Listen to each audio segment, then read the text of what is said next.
Raider Nation, what's going on? It's Mitchell Renz here, host of the Raiders Report, and I don't know about y'all, I'm ready to party today. I know we got a big-time game going up against the 49ers tomorrow, but that game is 10 o'clock Eastern time. It's super, super late, so guess what? I got all day to be able to recover tomorrow. Every $100 super chat we get today is going to be 2 bangs plus a beer bong. I'm not doing a boot until we get 10 bangs, but guess what? Chuggs said that he would step up and do a boot. Coming up here live on today's show, we're going to do an inside look up against the San Francisco 49ers, and I've had so many people tell me, Mitch, it's just the preseason game. None of the starters are going. Quite frankly, I think that this is actually one of the more important preseason games when you don't look at the quarterbacks, because the first preseason game, all we talked about was Gardner Minshew, Aiden O'Connell. Second preseason game, all we talk about is Gardner Minshew, Aiden O'Connell. This game, this could potentially be the final game for a lot of Raiders players that you see on this roster. It could be the final game for a lot of these players in their NFL career. So you're going to see some dudes going out there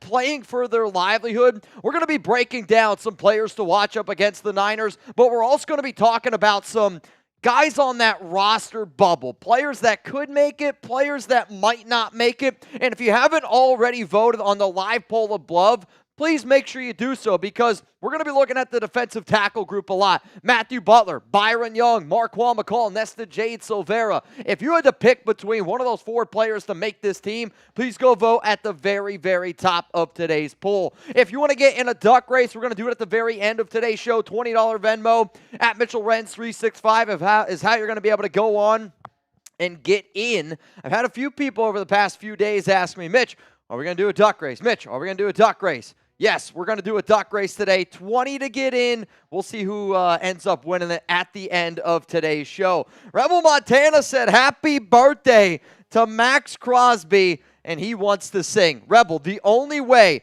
that I am singing happy birthday with Jeremy Chuggs today for Max Crosby is if you cut this. I want you to cut the video. I want you to put it on Twitter. I want you to tag me. And you know what? Quite frankly, even if, Rebel, you want to add me as a collab on IG, I'd be down to do it. You guys ready? I think if you rock with the nation, you know that there's one thing. Max, to me, is the definition of what the Shield represents. And I want to see some HBDs. It's plain and simple. He's a Raider. He's a Raider, dude. He's a Raider. He is a Raider. Max Raider Crosby. So, Chuggs, I'm really going to need those vocal skills. I'm talking Vegas style. You ready? Wow, Vegas style. All right. We're not lit enough. I'll tell you this. At the end of today's show, if today gets crazy enough, and maybe we can get a boot or two in Chuggs, we might be able to get Vegas style. Maybe. That's Maybe. That's going to be an all-day affair. You ready?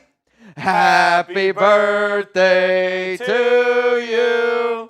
Happy birthday to you. Happy birthday, Max Crosby. I guarantee that's what he wanted. Happy birthday to you. I'm talking the Condor. Shout out to Max Crosby. Happy birthday to one of the greatest to ever do it. Shout out to Max, man. That was for you, Max. Max, what you don't know is we're also shirt cocking it right now. So happy birthday to Max Crosby. To the 230 people here watching the show right now, if you don't click that like button, you can go F yourself. Now, I did get a question here on Twitter from Miles that said, realistically, how many wins do you think we will get this season? And I kind of find it funny that I continuously get this question, because I feel like a lot of people that watch the show, May, June, and July, when we did our, win-loss projection when the schedule first came out, when we looked at the Madden simulations we did, we had Gardner Minshew starting. So quite frankly, my answer has not changed on this. I'm going to continuously say that I believe that this team is a 9-win football team. Now, you could get a little bit lucky in certain games. Maybe you win a game or two that you're not supposed to, but you're probably also going to lose a game that you're not supposed to lose. This is a good football team. If they had a better quarterback, yeah, I'm not going to lie, I'd project them to win a few more games. But let me know down in the comments section. I see Jake Serb's going to go with a 9 down there. 5-7 from Gardner Minshew, which, I bet you a lot of people would have said a higher number before they named Gardner Minshew the starter. Now that Gardner's the starter and beat out Aiden O'Connell, I've seen a lot of wishy-washiness in there. I see Big Luck's going to go with the 10. Yoda Jenkins says 9. Mateus going to go with the 10. Chuggs, I believe, are you still going 10-6-1? 10-6-1. 10-6-1. Don't ever change, Chug. Don't ever change. What's up, Sienna? Dolphin Milk. That's an interesting name. It's going to go with 10-7. Sienna says, let's go 9-8. Hopefully, the Raiders are going 1-0 to start the season at home whenever they take on the Carolina Panthers. And if you want to go to that game, Mitch, well, we can't go to the game. If you want to go to that game, people at home, y'all can go. What app should they use? I mean, there's only one app to use, Chuggs. That's download Game Time right now. $20 off with code ChatSports. I love the all-in pricing. I like to be able to toggle the features there to show the upfront price. If you download the Game Time app, create an account, use code ChatSports for $20 off your first purchase. Download Game Time today. I love the last-minute tickets, the lowest price guaranteed. But also, when you think about Game Time, this is something that they just started launching, and you and I were talking about before we went live. They have right now these, super deals. So if you go on Game Time on your phone, right now the best deal available, they're saying it's a top 1% of the value. They also have an amazing deal. They have great deals as well. I'm literally looking at it on my app right now. They even have one where it says, this ticket is $39 off. That's actually really cool. That's a brand new feature. But you can see all the top features that they have on Game Time for all the tickets. That's the place where you got to go. That link's going to be available to y'all down in the comments, down in the description of today's show. Obviously, terms apply. First purchase only. And we got a twofer for you today. We don't have just one amazing sponsor on today's live show. We do. We have two amazing sponsors of today's live show. First up, Game Time, and then we also have Prize Picks. So Prize Picks, I just missed my Prize Picks in the Raiders-Cowboys game, which I'm a little bit bitter about, but it's okay. If anybody wants to go play a little daily fantasy, it is easy. You pick 2+ players, choose more or less easy and exciting daily fantasy. Prize Picks is America's #1 daily fantasy sports app with over 5 million active members. Prize Picks is available in more than 30 states across the country, including California, Texas, and Georgia. Download the Prize Picks app today. Use code CLNS for a first deposit match up to $100. That's code CLNS on Prize Picks for a deposit match up to $100. Prize Picks, run your game. Now, you can also look at, they have it available already for the Raiders and Chargers game, which I believe it's still, I got it at 71.5 receiving yards from the more for Devontae Adams. That's a lock to me. The Brock Bowers, I did take the less. That's one, though, I'm okay if I lose that one. I'm not going to lie to you. I'm okay if I lose that one. We got Noah Santana. What's up, my man? I'm opposite. Gardner Minshew gives us 1 or 2 more wins, 10-12. I don't disagree with what you're saying. And, again, I've been on the train of Gardner Minshew is the right pick for the Raiders because he's unpredictable. The Raiders want to be unpredictable with that 12 personnel. You also got to talk about that this is a team sport where if the Raiders' offensive line was 100% healthy, and I'm hoping that it's 100% healthy come week 1, then maybe they would have decided to go with Aiden. I still think that they would have relied on Gardner because he is, to me, in my opinion, the better overall quarterback. But the offensive line, that also is an advantage for Gardner because he actually has the ability to move. I would say if Aiden was the starter for the Raiders the entire season, I would put him at 8 wins.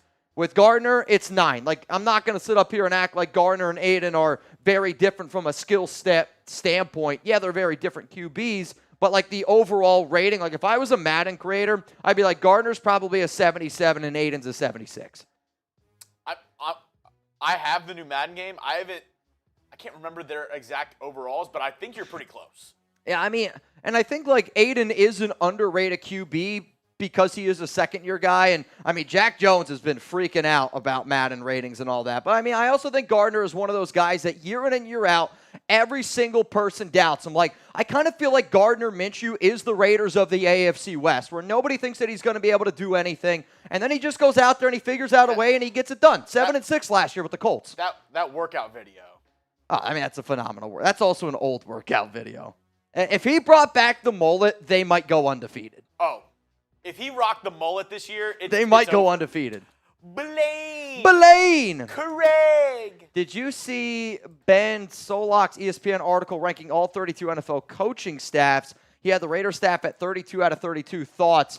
Is this article from a month and a half ago? Because if it's new, then no. But I know Chuggs and I talked about a show, or we talked about this a while ago. And quite frankly, I'm not surprised that ESPN did this for the simple fact of Antonio Pierce is a brand new head coach. And that's the only reason. And I get it. He doesn't have the resume that a lot of these other coaches have. But I'll continuously say this. Antonio Pierce is the perfect head coach for this Raiders team. He's not the perfect head coach for the Texans. He's not the perfect head coach for the Broncos. He's not the perfect head coach for any other team. Just like Danny's the perfect woman for Chuggs. Alex is the perfect woman for me. This is a perfect marriage with Antonio Pierce and the Raiders. So quite frankly, I don't care what ESPN says. Sydney Sweeney is the perfect woman for Trace.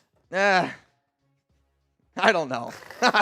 I'll let Trace handle that one, man. Today's deals here on the Raiders Report. Every 100 likes we get, you know what? We're going to bring Fireball back here a little bit. We're also 25 likes away right now. Blaine Craig, $5 super chat.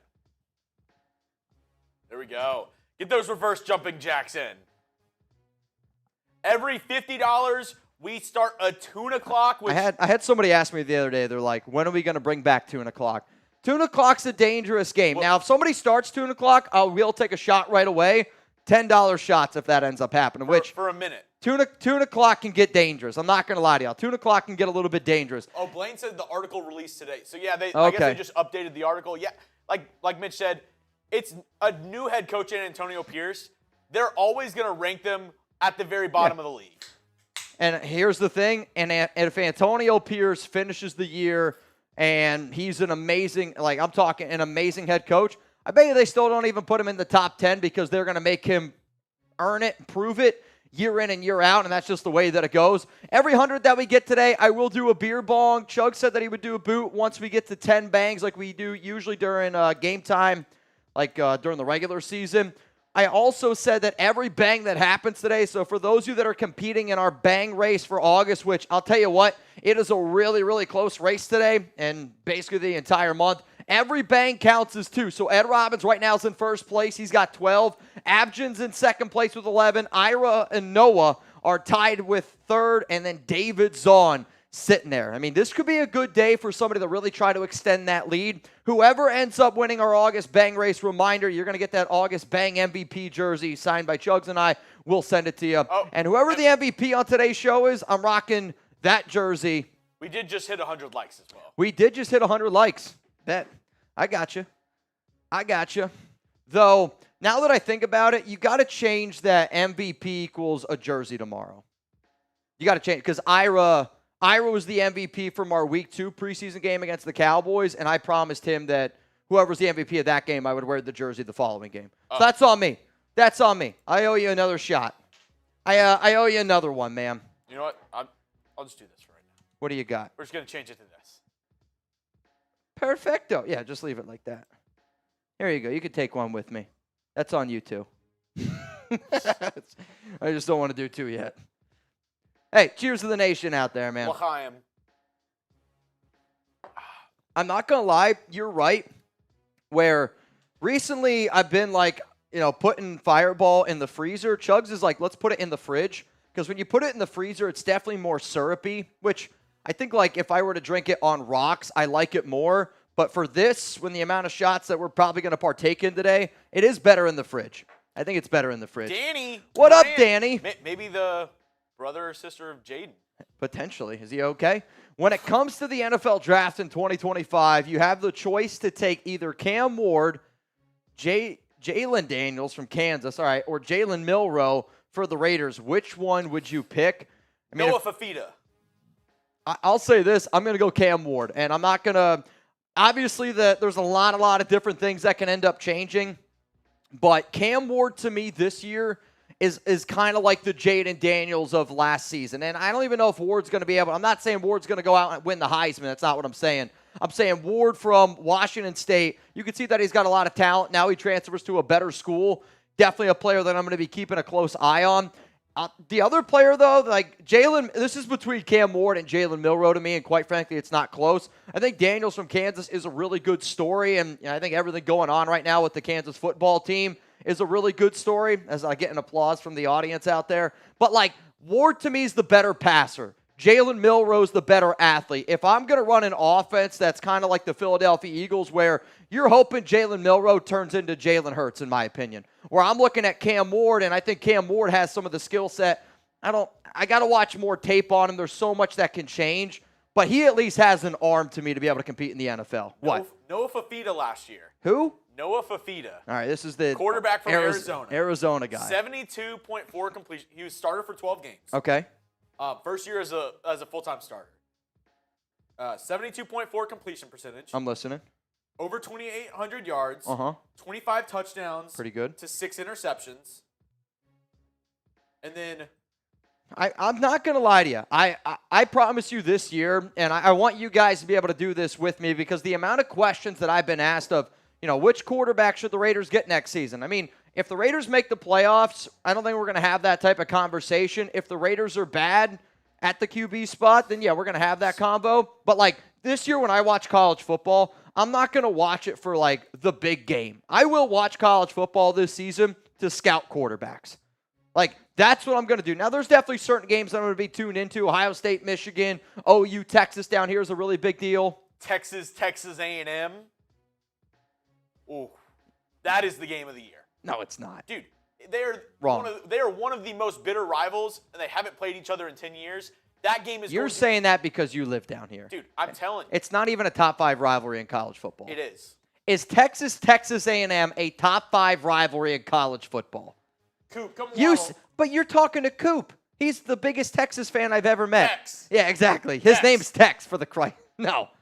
Is Texas A&M a top 5 college football rival? Oh, dude, it's not, dude. It is. You live down here. You grew up down here. It's not. I bet you if you ask Sam, he would say that's bigger. He's an Oklahoma fan. Give me somebody that's not from this area.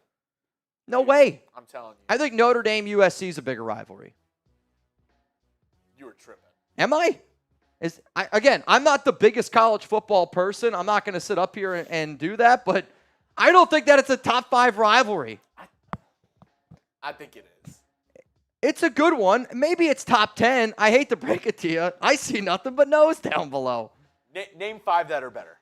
Ohio State, Michigan. Okay, I'll take that. Auburn, Alabama. Yeah, okay, that's fair. This is where I'm really going to show that I don't watch a lot of college football. Oh, man. I got to go through it. I think Notre Dame USC is bigger. No? Maybe it's not. I don't know. I don't think so. What's a bigger rivalry in college football? Let me know down below. Somebody said UCLA, USC. See, that to me is Texas A&M. I think Texas A&M is a bigger rivalry than that. I agree with that. I agree. Nebraska, Colorado. No. Texas and Texas A&M.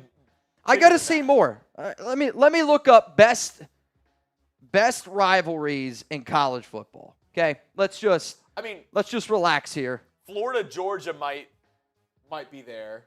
Army, Navy, maybe. Army, Navy's got to be up there. I might be a little bit biased when I'm about to say this.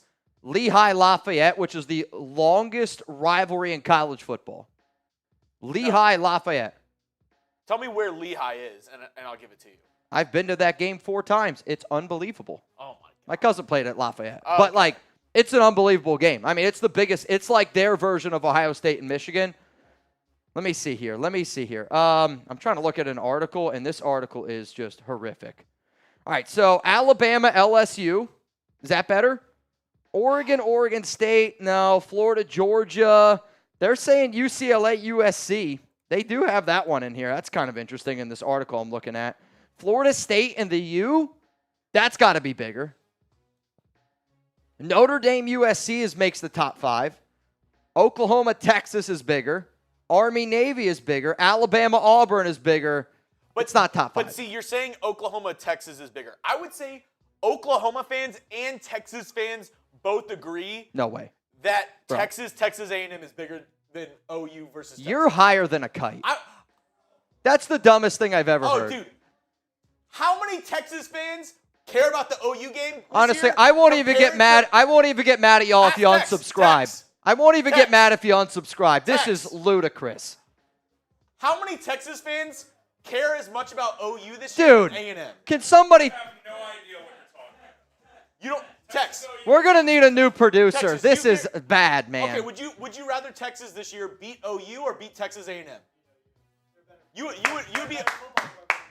be okay with them losing to Texas A&M? All right, Coop. Coop, get in here. Coop. Coop literally has a Texas shirt on. Get in here. All right, Coop. Coop, get in here. Let me see your Longhorn. Time out.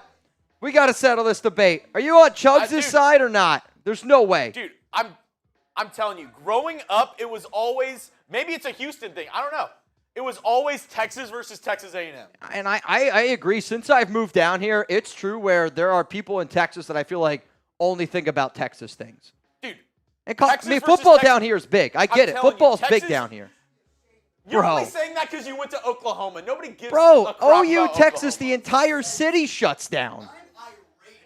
The entire city He said shuts that down. you would agree with it. The entire city of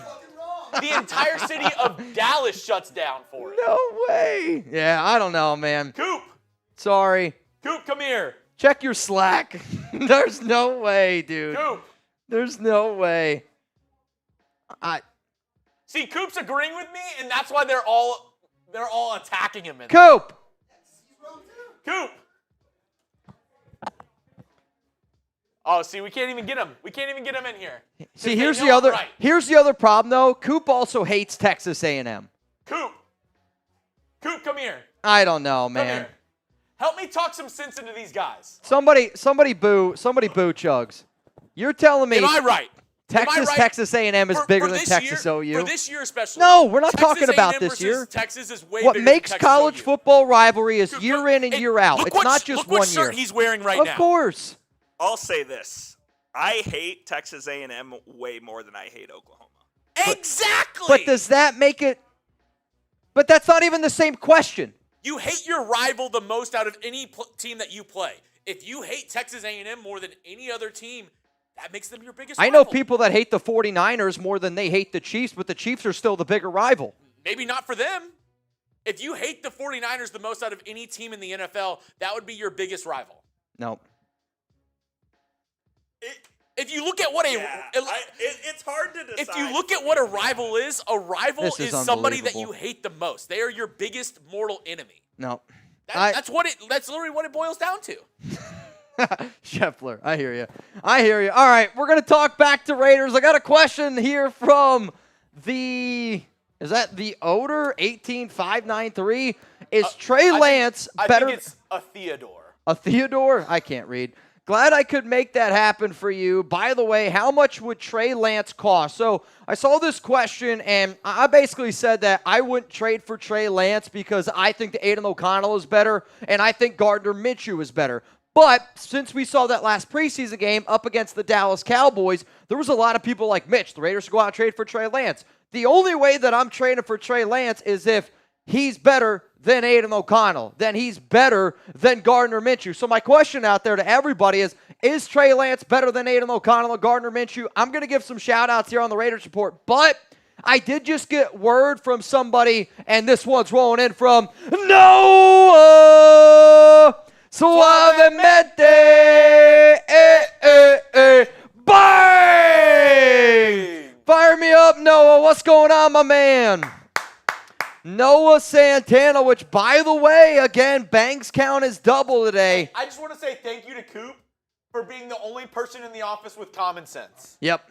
I can't wait until you guys start talking about the Astros and Coop, Rangers. Stand strong, brother. I want everybody out in the office, strong. remember, Jeremy is saying Coop has common sense right now. In a month when we talk about the Astros, he's going to be like, he knows nothing about sports. Unbelievable. Noah Santana ties it up with Ed Robbins for our August Bang race. I got one coming up here now, Noah. Who's going to do one with me? Give me a yes. Give me a no. Chuggs, you just got all the takes today. I'm worried to even ask you this question. Is Trey Lance better than AOC or Minshew? Nope. Cooper Rush? I mean, I think Cooper Rush is better than Aiden. I would still take Gardner over Cooper Rush, though. And again, when you watch Gardner Minshew play, he's the QB where I'm like, it's not pretty. But yet again, he finds a way to get it done. He was 7-6 as a starter last season on a way worse team than what the Raiders have now. Offensively, even defensively. I think the Colts, on paper, were not good. The O-line was good, though. The O-line's very good. They have a top 10 O-line. They were also super banged up, though, last year. If you go back and you look at how injured that O-line was, they didn't have Jonathan Taylor for a large part of the season. One player that I'll continuously say that I've, mentioned in terms of trade talks, if the Raiders do want to try to find another, Michael Gallup, where it's that wide receiver 4, Alec Pierce, him and Minshew built a pretty good rapport at the end of last season. Just maybe a player to think about. A lot of no's down below. That'd be a great get. I think it would be maybe an underappreciated get. Fourth or fifth rounder, maybe a mid-round pick swap, like you get Alec Pierce in a 6th for a 4th round pick. I'd have to see. I forget actually how many years are left on his contract. I want to say that he's got 2 years left. So that'd be worth it. If he's got 2 years left, I could see them entertain that idea. But it would also have to be this, though. And I don't know if I would look at it so much as the 2-year window, because Minshew's the quarterback now. Is he going to be the quarterback next season? I'll also say that I actually think Alec Pierce's skill set also really fits what Aiden does. He's a good route runner. And Aiden, I think, would be able to benefit from somebody like that. Cheers to Noah Santana, so far today's MVP here on today's show. And again, if you want to get in today's duck race, $20 Venmo at Mitchell Renz 365. We're going to do one at the very end of today's show. Got 2 segments on tap for the nation. Oh, dude, that burp was deep. Chuggs got us an awesome lunch today. I'm not going to lie, which I usually try not to eat. I didn't eat on Tuesday, and I ate today, so I'm ready to go today. If you guys want to try to bring it, I'm ready to go. I had the whole office bumping lunchtime. We got this really good bagel place right next to us called Chuggs Bagels, and they do bagel sandwiches. Oh, it was phenomenal. Phenomenal. Whatever you got today, I think what you got was better than what I got. Well, I usually get breakfast stuff, but when you guys all were hyping up a place that we've never had before, I'm like, let me get something that I've never had, and I'm a slut for a good chicken cutlet. Chicken cutlet sandwich, I was looking at the options, and I was like, you know what? I've never had that before in my entire life. Let's go out there and let's try to get Adam it. Martinez says, Chuggs, dog. Chuggs is a dog. All right, well, you know who are also dogs? Everyone that's tuned in watching this show right now. I'll say we're also 42 likes away from the next round of fireball shots here on today's show. It is Thursday, happy hour after all. We will be live tomorrow as well for the Raiders and 49ers football game. Jake Serb, how's Chuck the Pup? He's doing good. I got a little surprise for the nation tomorrow, so make sure you guys are checking out my social media. I got something funny going on with Chuck. I also was thinking about doing a segment with Chuck every single week. I'm not even kidding when I say this. So I'm thinking about doing a segment with Chuck and then showing it on the show. But I don't want to give it away yet. The good boy of the week? Not the good boy of the week. No, it's him making picks. I want Chuck to make picks and just see how right he is and how wrong he is. You should do it with Prize Picks. That's the idea. I'm not going to. More or less with Prize Picks. Chuck's going to pick them, but I'm going to also pick them. And I'm going to see if I have a better hit rate than Chuck. No, you should just roll with Chuck and then just see how much money he makes you. And just... I don't hate the idea. I mean, he's got to start paying his way around. I mean, he does watch a lot of Raiders Report videos. I kind of like it. Evil Mitch, if you make an evil Chuck, I promise you this. We've had a lot of awesome names on here, but if you want to get brownie points from my fiance, she's going to remember that one. She might not remember a lot of the names. She remembers some, just being honest with y'all, because we scream it, we yell it, and when she listens to the show in the background, she usually just puts it on a low volume. So when she really hears it, it's when we bang.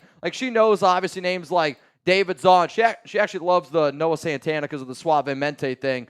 But she recognizes those names. She would recognize Evil Chuck. That's a guarantee, man. All right, we got another question rolling in here. Just give Carter Bradley the whole 4. From B Suave. He's a rookie. Might as well see what he can do. So my question is, would you give Carter Bradley the entire 3rd preseason game? Do we know Aiden's not going to play? Correct. He will not play. Aiden will not play. Gardner will not play. It's going to be the Carter Bradley, Nathan Peterman show. But a lot of people are like, Mitch, we know what Nathan Peterman is. We don't know what Carter Bradley is, which I don't totally disagree with that statement.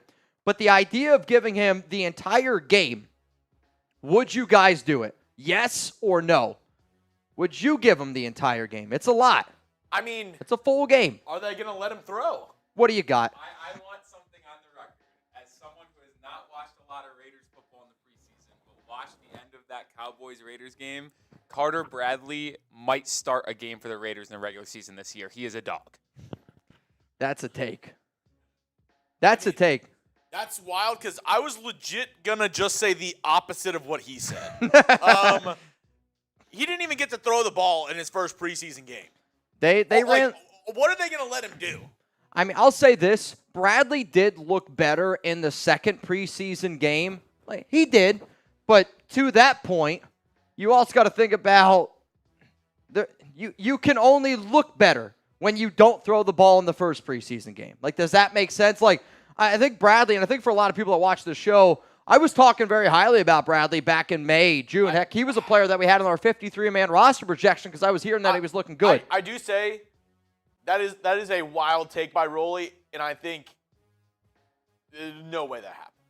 Yeah, I think Carter Bradley has a better shot to start with the Patriots this year than yes. Yes. I think he's more likely to start for another team during the season unless there's multiple injuries. I also think that the way that fans have to think about the third QB, and it's not the guy that's the best. And that's me being honest with you is if I'm looking for the QB3 of this football team, I'm actually not looking for the quarterback that maybe is the best QB out on the field. I'm going to look for the quarterback that I believe I have the most confidence in, can execute my offense in practice on a regular basis. And that's why they brought in Nathan Peterman. They didn't bring in Nathan Peterman to actually compete for a starting job. They brought him in because he's had 2 years of playing experience with Luke Getsy. And if, you got to put him on the practice squad or you got to put him just in the practice, field in general, they moved on from Anthony Brown because Brown couldn't execute Getsy's offense. He wasn't good enough of a passer. Peterman is smart. I know he might not have the tools to get it done, but you're looking for somebody that can go out there and execute the offense, get the cadence right, and we don't know all the verbiage that's being used, but Peterman's somebody that does know this. It's going to be an interesting and fun battle to watch. Me personally, I would say no. That Peterman guy, man. I would, if this game was up to me, I would let Carter Bradley go the first quarter. I'd let Nathan Peterman go the second quarter. I'd let Carter Bradley go the third. And if Peterman looked really good in that second quarter, I would let Carter Bradley go. Because to me personally, I think Peterman has a better shot at making it than Bradley. Carter Bradley kid, man. Pretty good. Pretty good kid, man. He's really smart player too, though. His dad, again, a lot of football years. Man. His dad, he tucked him in, gave him football night stories, man. Yeah? Told him. Tell you what, man. We got 390 people here tuned into the Raiders Report right now, and we are 125 likes away from doing another round of Fireball shots, which I guess we're going to have to wait on that. We're going to get into a show here called Inside Look, and I sat down with our 49ers host, Chase Sr., and I said, give me some of the ins and outs with this football game, and, none of the Raiders starters are going to be playing, but Chase is making it seem like some of the 49ers starters will be participating and will be playing in this game. So we might see Brock Purdy go out there. A lot of our backups are going to get a real good test up against some 49ers guys. Obviously, no Brandon Ayuk, no Trent Williams, none of those dudes out there. But I do think that this is going to be a fun game just because it's also the 49ers. Obviously, I don't really give a shit if the Raiders win or lose, right? A few years ago with Josh McDaniels, we went 4-0 in the preseason. How did that work out? I'm just more of I want to go out there and I want to compete, but I also want to be able to compete here on YouTube against our 49ers channel because we're going to get into a super chat battle. We're going to get into a like battle. We're going to get into a battle in general. If our teams are going to compete on the field, I want to be able to compete here as well. Nico says Mitch is in his Colombian drug lord style phase. What's funny is the amount of comments I've seen, which I've seen some comments like, Mitch, I like the hair, I like the mustache look. Quite frankly, this is me being honest with you. I think I actually look better with my sides of my hair, faded up and a shorter cut. Alex likes it, and I think every single guy here right now would say, if your fiance, wife, girlfriend said, you're going to get some twice as much if you do this with your hair, you're probably going to do it. And that's the other day somebody was like, Mitch, you got to get rid of the hair. Until you're doing what Alex is doing, I'm not changing my hair. So you're saying if Nico did do what Alex was doing. If Nico right now pulled up here and was pulling some of the shit Alex did with Nico, you got it, man. I'm changing my hair. Oh, wow. I mean, I guarantee you this right now. There's not a doubt in my mind. Nico watching the show right now, he's shirt cocking it. Yeah. Oh, yeah. Right. Oh, yeah. If you're shirt cocking it right now with me, let me know down below with a me. You ready? We're going to shirt cock together. We're going to shirt cock together this whole thing. It'd be a bad, bad time. I'll tell you this right now for reverse jumping jack. Nico said he's not flexible enough to do what Alex does. I don't know. I've hung out with Nico. Nico's a good guy. Nico's a good guy. All right, let's get into this show here real quick. It's called Inside Look. Adrian, he's like, I want to see these jumping jacks. Mitch is in his Narcos era. Can't wait to party with you and Chuggs up in Raleigh. Raiders. Bro, I'll tell you this right now. I can't wait for Raleigh. It's technically, Raleigh is where the Topgolf event is. Cary, North Carolina is technically where the Week 1 event is. They are 20, 25 minutes apart from each other. If you don't know what Adrian's talking about here, Chuggs and I are going to be in North Carolina for a Week 1 watch party. Raiders, Chiefs. The link is chatsports.com/week1. And if you want to know some of the I guess, more intricacies of it, it is a free family-friendly event where we're going to be able to unite Raider Nation on the East Coast to kick off the 2024 NFL season. And we are going to cheer on the Raiders up against the Chargers in Week 1, be a part of an unforgettable Week 1 event with the North Carolina Raiders fan club's new location, Back Then Bar and Grill. We got a live stream watch party, so we're going to do what we usually do here on the show, so you're going to be able to pull up. Like I said, it is a free event to come to. You can bring your entire family. We're going to have a bunch of food, some refreshing drinks. Also, we're going to have a chance to win tons and tons of prizes. And I was told, not allowed to tell you who, but stay tuned for a surprise guest appearance. I think a lot of Raider fans, especially the OG Raider fans, like I'm not an OG Raider fan. I'm a new Raider fan. But if you're like, hey man, I'm a Raider fan of 20 plus years, the special guest appearance is gonna be really cool, and I'm excited to be able to tell you about it. Can you slack it to me? I can't. You can. I can't. Can't tell you until you admit Texas and Texas A&M is not a top 5 rivalry. I can't do it. I can't trust you.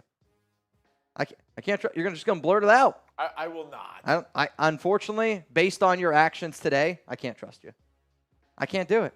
Can't do it. Aggressive Master Raider. Weiner fans eat Snickers upside down.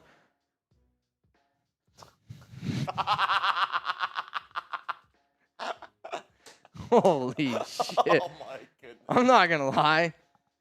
I'm never going to be able to eat a Snickers again, let alone a mini Snickers. I love Snickers. Aggressive, you ruined it for me, and you got a new picture. I also owe 10 reverse jumping jacks. Oh, my goodness. Never again am I going to be able to eat a Snickers. That is hilarious. He's like, you should see what they do for a payday.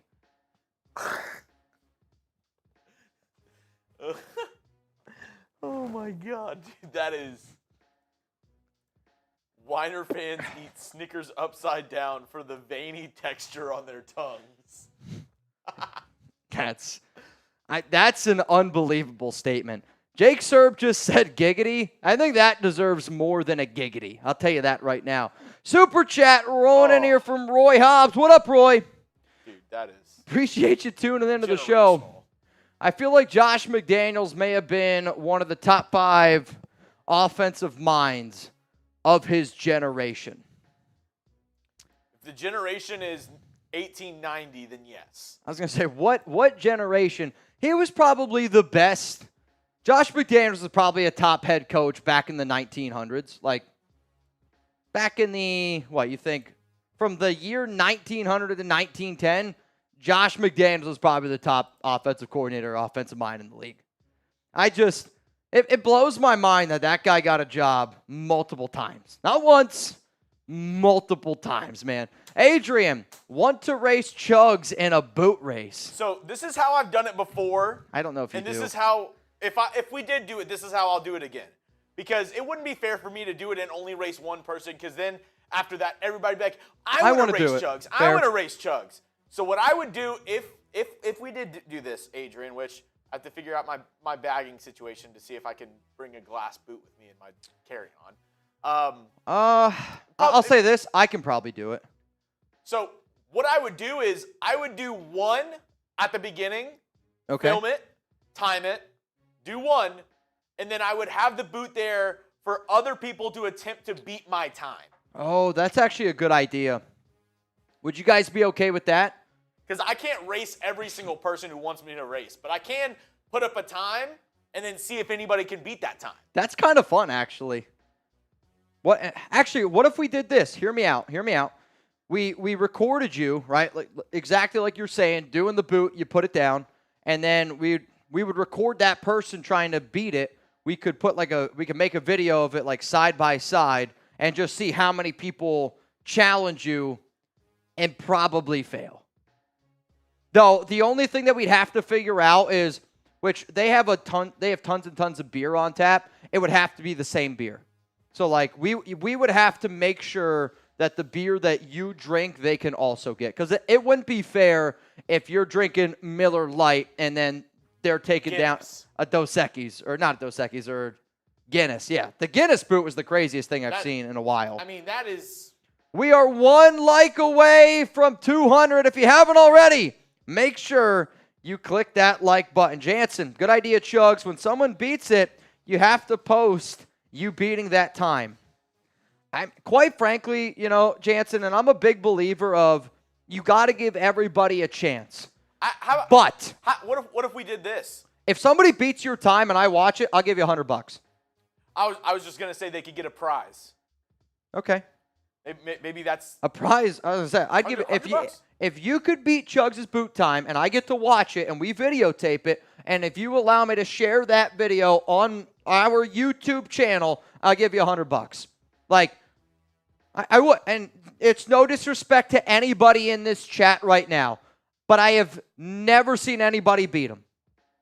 Never seen anybody beat him. Quite frankly, I have never seen anybody get close. Like, it's not something where it's been a close battle. It's not. It's been Alabama up against an FCS opponent. I think the closest person that I've ever seen Cullen actually also works here, and his name is Moose. Yep, I mean, Cullen was close. Cullen did it in like 10-ish seconds. But even that's an Olympic race, okay? That's an Olympic race. And Usain Bolt's slowing down with the final 20 meters. And he's like, are you guys coming or what? I'm just saying. Raider Prime. They call him the throat goat for a reason, man. My time is 6 minutes to finish a boot. Is that good? I saw 6, and I was like, that's an amazing time. 6 minutes? I'll tell you this, it wouldn't be the slowest in the office. Yeah, you might be able to beat our Steelers host. The first time he did a boot, his teeth turned yellow. It's true. It's not a cap.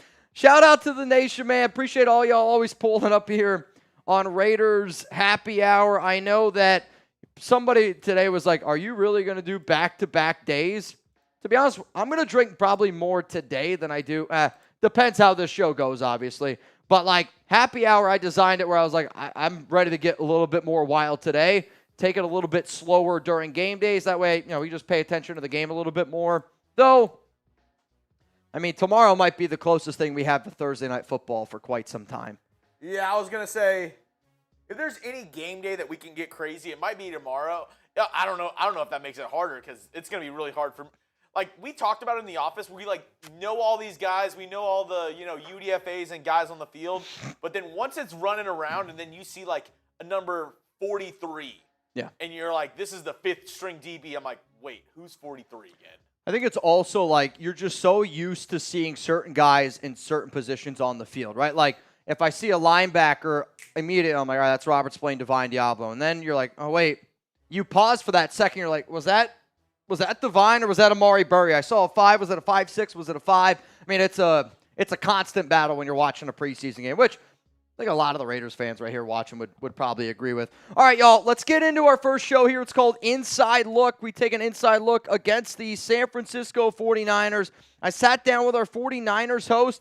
Also, I haven't gotten anybody in the duck race, so quite frankly, I might just cancel the duck race for today, and we might just save everything for tomorrow, just because it doesn't look like anyone's all that interested right now. Reminder, every bang that we get here on today's show, it's going to count as 2 towards our bang race. So if you are trying to compete, today's going to be the day to really try to take advantage of that deal. We're going to talk about the inside look. Then I'm going to give you some players to watch that are on this roster bubble. And then from there on out, we keep this show rocking and rolling with y'all. And if we're going to do some more questions as we continue to go here, so make sure you're still using hashtag Raiders, or you can super chat to skip the line to try to get in, and we'll answer those. Let me just get in my right spot here in my script. All right. I'm ready to go. You guys ready to get this thing rocking and rolling? Hopefully the answer is yes. Click that like button. It does help us out a lot. Coming up right now, inside look against the 49ers. Win, lose, or tie, Raider Nation till I die. But guess what? It's the third preseason game. And I'm not going to sit up here and say that I don't care if the Raiders win or lose. But you know what I do care about? I care about the Raiders report taking down the 49ers report. And if you hate the 49ers, I want you to click that like button right now.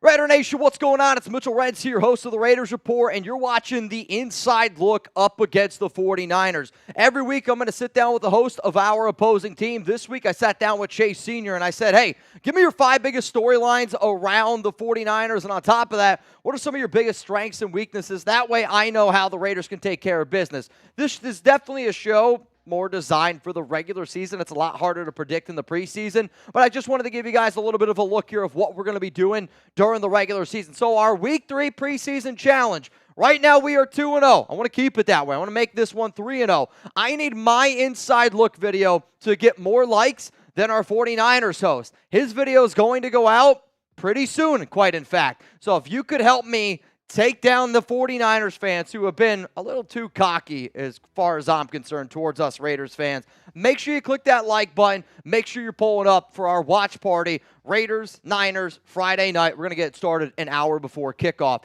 So our 49ers host name is Chase, which if you want to give him a follow, you want to check out some of the stuff that he's doing, he covers the Niners and the Eagles here. He's got 136,000 subscribers on his YouTube channel, social media. You can find him at Chase Sr. So if you want to ask him maybe some extra questions about what a Raider fan should look for in this game on a deeper level for what the Niners could potentially do, I just wanted to make it easy so you guys could find him. So this game is at late. I mean, it is a late football game. And we're going to get this thing rocking and rolling. I know last week when we got this game going, it was a late night, man. We got out of here 3 o'clock in the morning. So I'm really going to be asking the nation to make sure that you guys are ready to go. Get those drinking pants on. Get those party pants on. And make sure you're subscribed because we're going to get this thing rocking and rolling here on the show. And when you look at this matchup, I know that Aiden O'Connell and Gardner Minshew aren't going to be playing in this game. And it's going to be the Carter Bradley and Nathan Peterman show.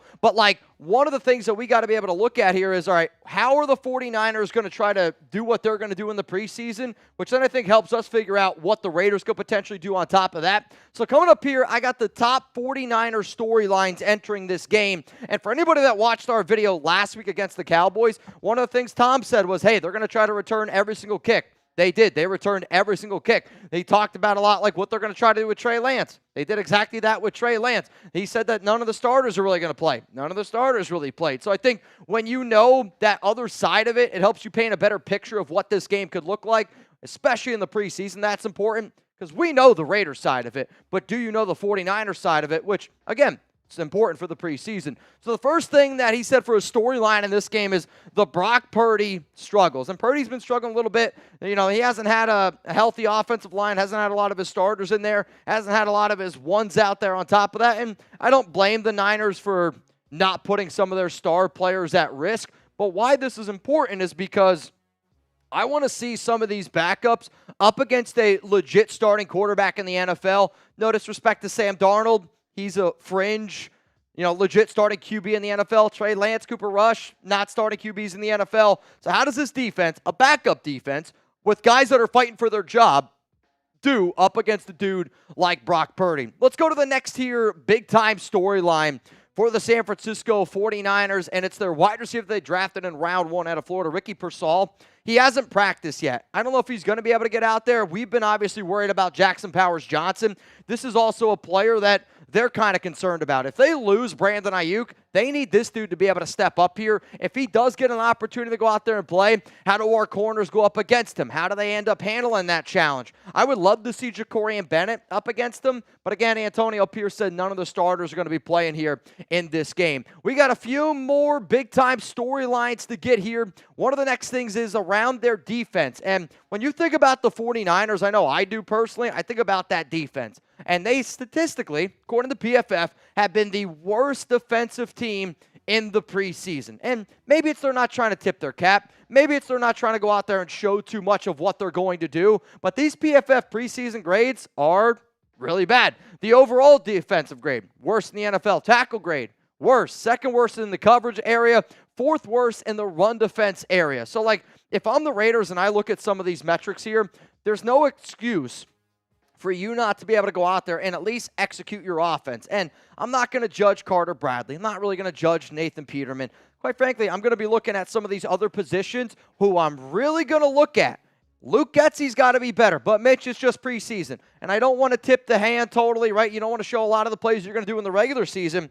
But for how as bad as what it was last week, I need to see Luke Getsy do a better job, especially in the red zone. Still no Trent Williams and Brandon Ayuk, and it would be insane, and I mean insane, if a Brandon Ayuk trade ended up happening maybe today as I'm recording this video, or maybe a Brandon Ayuk trade happens during the preseason game. I obviously don't think that either of those things happen, simply because the NFL does such a good job of being able to control like the breaking news aspects of it. But this is a really big storyline, and for everybody that's going to be watching this preseason game, I guarantee you this, the announcers are going to be talking about it time and time again. We also had a source reach out to Chat Sports that said if Brandon Ayuk doesn't go to that Raiders game, the 49ers have been talking about fining him, which could be a bad move in the direction for him signing a long-term deal with San Francisco. The final thing that Chase ended up sending me was their right guard, Dominic Puny, who was from Kansas. This was a player that I thought was probably going to be drafted in round 3, round 4. They ended up taking him in round 3. He's been really good, and he's been playing pretty solid at right guard. I'm looking at Byron Young. I'm looking at Matthew Butler. I'm looking at Nesta Jade Silvera, Marquand McCall.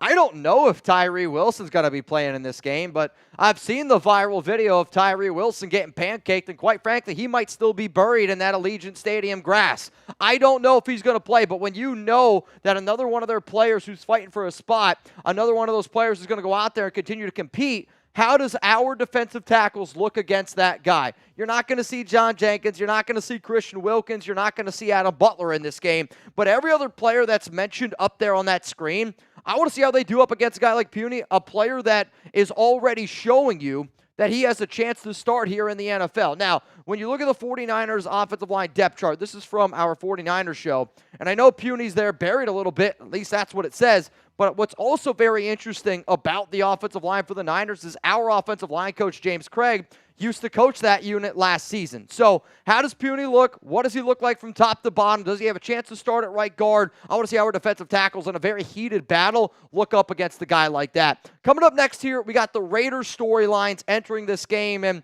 we can go through them a little bit quicker than I think we did the Niners ones, Chuggs. But today's show is sponsored by Game Time. If you're looking for those last-minute tickets, I promise you, Game Time, I love it personally. I love watching football games live. Now, obviously, we do a lot of watch parties here, but being able to go to college football games is something I love because of the atmosphere. And I can remember my first game that I went to in Oakland where it was the FAB game. For those that don't know, it was Monday Night Football back in 2019 against the Denver Broncos. And the atmosphere there was one of the biggest reasons why I'm a Raider fan now. And there is nothing like an Oakland tailgate, just like there's nothing like Game Time. Download the Game Time app, create an account, use code ChatSports for $20 off your first purchase. Terms apply. Again, create an account, redeem code ChatSports, ChatSports, for $20 off. Download Game Time today. What is it? It's Game Time.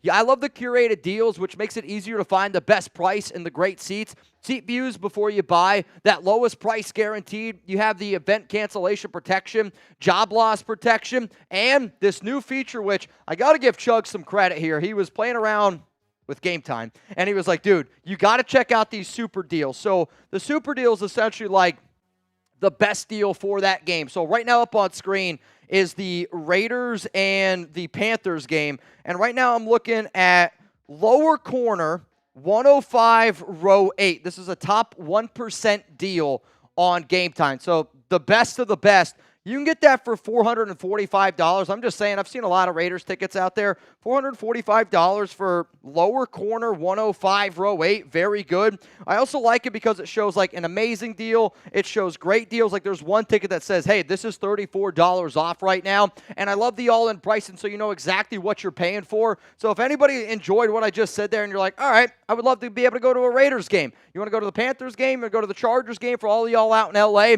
Download the Game Time app, create an account, use code ChatSports for $20 off your first purchase. Terms apply. Again, create an account, redeem code ChatSports. Download Game Time today. What time is it? It's Game Time. That link's going to be available to y'all down in the comments, down in the description of today's show. All right, let's go to the Raiders storylines here against the 49ers. The biggest one probably, I think, for some fans is going to be Carter Bradley up against Nathan Peterman for that QB3 battle. And quite frankly, I said this when I was live on the show on Thursday, when I look at the QB3 battle, I'm not necessarily looking at who's the best quarterback and if Aiden or Gardner were to go down. The QB3 to me is the quarterback that I want that can go out there and execute the offense in practice, right? Like practice squad, somebody that can go out there and do it at a high level. I think Peterman is the better fit for that simply because he knows the Luke Getsy offense. But, like, I am rooting for Carter Bradley because he's the UDFA, and I always want people to be able to live out their dreams. So, Bradley, I'm pulling for you, but it wouldn't surprise me if Nathan Peterman ended up getting that job. The wide receiver 5 and wide receiver 6 battle, Antonio Pierce during Wednesday's practice talked about the depth and the overall players that we have here in this wide receiver room. And when you look at some of the players that are fighting for those final spots, Devontae, Jacoby, Trey Tucker, and then also DJ Turner, those guys are locks to make this roster. They're going to make it. They're good to go, okay? And I actually got to update this depth chart. DJ Turner and Tulu Griffin should be flipped. But, like, you're going to be looking at Christian Wilkerson, Rambo Keaton, Tyreek McAllister, Jalen Guyton. To me, all those players, even Tulu, are trying to battle it out right now for that 5th receiver spot. And when you look at practice on Wednesday, which was the final training camp practice, Jalen Guyton and Christian Wilkerson, they were working together as the 5 and 6. Now, again, it's just practice. Maybe it doesn't mean anything, but I do know that this team is really fired up about Christian Wilkerson, and quite frankly, I think I got some crow to eat when it comes to him. Let's go to the next storyline here around the Raiders up against the San Francisco 49ers. I'm going to say it's the 9th and final offensive line spot. One of the things that I mentioned on Wednesday's video was a note that I received that a person told me was that they believe in 8 offensive linemen, okay? That right now they believe in 8 offensive linemen to make that 53-man, but they want to be able to keep 9. So if you're looking to be able to find that 9th player, I'm looking at a dude like a Jordan Meredith. I'm looking at a guy like a Ben Brown. I'm looking at a dude like a Dalton Wagner. Jalen McKenzie has also been a player that has been impressing them from time to time, but with some of the injury concerns like a Colton Miller, Jackson Powers Johnson, which luckily Miller and JPJ both are off the PUP list, so that's good news there. But still, it's like, are you concerned about the health of those 2 players? I am concerned about those players, and I think that this coaching staff is also a little bit concerned about the health of those 2 guys. So with that being said, you're going to see them go out and try to use a lot of different offensive line combinations, I believe, in this game, especially on the interior. So are you worried about JPJ? And when I say are you worried he's not going to be ready to go for week 1? AP talked about, like, the fact that he's now out of the red jersey, that he wants to get him ramped up for week 1, and that he's hoping that he's going to be able to go out there and he's playing. And quite frankly, I'm hoping that he's able to go out there. But, like, am I worried about JPJ? I am a little bit. I'm actually more worried about JPJ's health than Colton Miller just based on the minor injuries. Like, it's been one after another, and the reason why Powers Johnson fell in the draft was some of those injury concerns. I need him to be the starting left guard. The nation needs him to be the starting left guard. It's how we're going to be the best team that we possibly can be. Let's go to the final thing here. We got 2 more, excuse me. Is this Byron Young's final game? This might be a hot take, but this is not an impossible conversation where you heard Antonio Pierce talking about Matthew Butler and how much he said that it's starting to click up here a little bit. Said that if you say anything you want to Matthew, he's going to end up doing it. Byron, it's just not clicking, man. And this is another one of those dudes that was not drafted by this regime. I know Antonio Pierce was a part of the team last season, but again, like him as a head coach, he doesn't owe anything to Byron Young. And for a player who has played as much as he has in the preseason, you want to hear a mind-blowing stat? Byron Young has played the most defensive snaps, okay, on the Raiders, who is yet to make a single tackle. 44 preseason snaps and has yet to record a single stat. He is the 224th ranked player according to PFF. He has no anchor. He's getting pushed around. And I don't think it's impossible that this is the last time you see Byron Young in a Raiders jersey. That's how bad he's been this preseason. And unfortunately, that's how bad he's been this entire offseason. The last thing is this. Is Tyree Wilson going to play?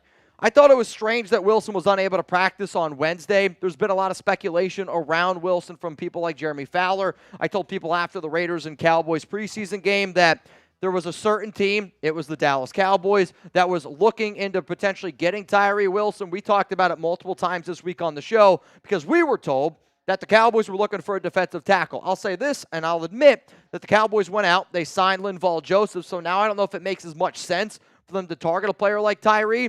But the fact that he missed practice on Wednesday and played as bad as what he did last preseason, I know that Wilson was the number 7 overall pick, but if he's healthy, he's got to play. Because until he proves that he can play at just a decent level, you got to be able to figure out a way to get this guy on the right track because he still doesn't look like he's on the right track. And quite frankly, he doesn't look like he's even close to being on the right track. Coming up next here, we're going to get into the 49ers' biggest weaknesses of this game. And again, we're going to kind of look at them like, here are the weaknesses. If I was a coach, how would I scheme against it? In the preseason, it's not as easy to talk about it. In the regular season, I think it just makes a lot more sense for that part of the show. Before we get into that, though, I do want to tell a bunch of y'all that we're going to be in North Carolina September 8th when the Raiders play the Los Angeles Chargers. We're going to be doing a watch party, and it's going to be a free watch party. You can get your tickets at chatsports.com/week1. It is a free, family-friendly event as we're going to unite Raider Nation on the East Coast to kick off the 2024 season.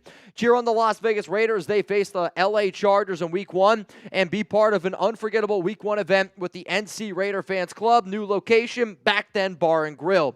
We're going to have a live watch party, so if you enjoy watching what we do, you're going to be able to watch it live in person. You can bring the whole family for an enjoyable day filled with activities suitable for all ages. Enjoy a selection of delicious food and refreshing drinks at our new location, the Back Then Bar and Grill in Cary, North Carolina. You can also enter a chance to win some awesome prizes on top of that. So the video that you see is just like the video of the Back Then Bar and Grill. If you want to see like the raffle that they show, not raffle, the sign, that's not even the right word either, but poster, chatsports.com/week1. That link's going to be available to y'all down in the comments, down in the description of today's show.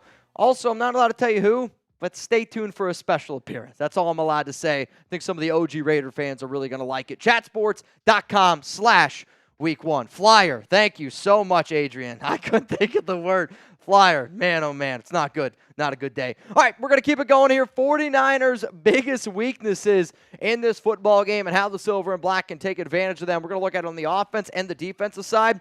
You're going to see a lot of backup skill position players, which the Niners, they've kind of been in a similar situation with the Raiders where their backup guys have not looked good. So how does their bad backup players look up against players that have been struggling for us? It's going to be a fun matchup to watch there. The offensive line for San Francisco hasn't been great. So, again, this is another opportunity, I think, for us to see, do we have some extra edge depth? Do we have some extra defensive tackle depth? Because once I thought this Raiders defensive line was going to be the best unit in the NFL, and we're top-heavy. We got good, really top 5 players. Outside of Adam Butler, John Jenkins, Christian Wilkerson, Malcolm Kuntz, and Max Crosby, I do not have a lot of confidence in a lot of these other guys.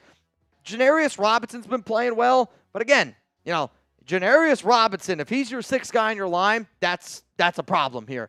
Next thing is the backup tight end behind George Kittle. Kittle's one of the best in the biz. Besides that, though, not a lot of tight end talent, so I want to see how a guy like Amari Gaynor does in this game. I want to see how a player maybe like a Luke Masterson, a Kanai Malga, those 3 linebackers, this game is monumental. I don't anticipate that Tommy Eichenberg's going to play. Antonio Pierce said he's dealing with a little injury just like Brock Bowers, and it's minor. But, like, there's not a lot of depth here for San Francisco. So our team should be able to take advantage of some of these matchups. On the defensive side of the football for the 49ers' weaknesses, you're looking at the run defense. And this is an opportunity for the Raiders to try to actually run the rock. Amir White, Alexander Madison haven't had a lot of success this preseason. So, is Amir Abdullah going to get some work? What does a guy like Sincere McCormick look like? Dylan Laube. Got to be able to figure out our interior offensive line and run the rock a little bit. Third down defense has been killing the Niners, which if you're going to have new quarterbacks like a Carter Bradley and Nathan Peterman, you got to be able to go out there and execute, and I would let them change it up a little bit based on what third defenses they see. The final thing is that defensive line depth. We're battling out that 9th offensive line spot. We got to be able to handle our own in games like this, especially when you're going up against your rival, the San Francisco 49ers. Coming up is going to be my prediction for this game. I actually almost picked the 49ers to win simply because I picked the Raiders to win every preseason game, and that hasn't happened. The Niners are 5.5-point favorites. The over-under in this football game is at 35 points. I'm going to pick the Raiders to win because I don't really give a shit or not. I'm not going to sit up here and say I'm going to pick the 49ers to win in a preseason game. That's just not going to happen. So give me the Raiders to win this one 17-14. I do think it's going to be a lower scoring game. I will take the less on that. I'm just hoping that we see two good teams go out there and the game's not super, super boring, right? So here's the last thing that I want. I'm a person that I like being able to go out there and I like challenging the nation because I do genuinely believe that we have the best fan base in all of sports. I told Chase that the nation, they're going to come over to the channel and they're going to take over. So Chase is going to release a video, which I'm going to put for you guys down in the comments and description of today's show. And I want you to go spam Raiders on it. So imagine when all the people on that 49ers show, they're going to go through the comment section. They're going to be like, why the hell is everybody spamming Raiders? It's takeover time. We're going to take the Bay back over. So spam it on their Inside Look video. The link, again, is in the comments and in the description. No matter what, we're going to have a good time tomorrow. Make sure you're tuned in. Make sure you're having a good time when the Raiders kick off against the 49ers. We're going live an hour before kickoff. Oh, man. Chuggy Bowl. What up, Drew? Flight to Vegas in a few hours. Raiders! You're going to Vegas. Where are you going for? I'm curious, genuinely. Maybe the game. Big game. Big game. I was saying maybe he's going there with the Game Time app. I don't know. Roy Hobbs. Mitch, would you be willing to wear your hair a little longer? Maybe just like Minshew in the back could be the heat check this team needs to start the season. How much for you to do a mullet? It's not going to happen. I'm growing my hair long. That way I get my hair exactly how I want it for the wedding. So no disrespect to you, Roy Hobbs. There's not a number I think that you can pay unless you can handle Alex and the wedding photos. That's a totally different conversation. But what's funny is, and I've said this before, I'm a little bit upset with the nation not being excited the fact that we named a QB, but being upset that it wasn't Aiden O'Connell. And I know people don't like being wrong. It is what it is. The amount of people, I went through my DMs this morning, and I probably went through, I'm not kidding you, 300 DMs this morning. The amount of people that were like, you're such a lame-o for growing your hair out like Minshew now that he's the starter. Like, I'm not kidding you. I got that message at least 3 times. So I was like, you guys really think I'm just growing my hair out for Minshew?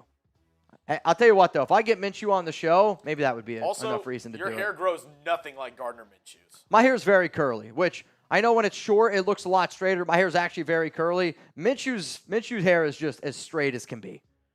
Though that mullet is a luscious mullet. It really is. Adrian, what's up, bro?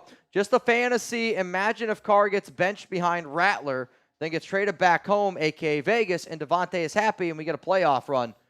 I'll say this right now. I mean, I would sign up for that if you told me the Raiders make a playoff run. I don't think that it would be good for the Raiders to get Carr back. I don't.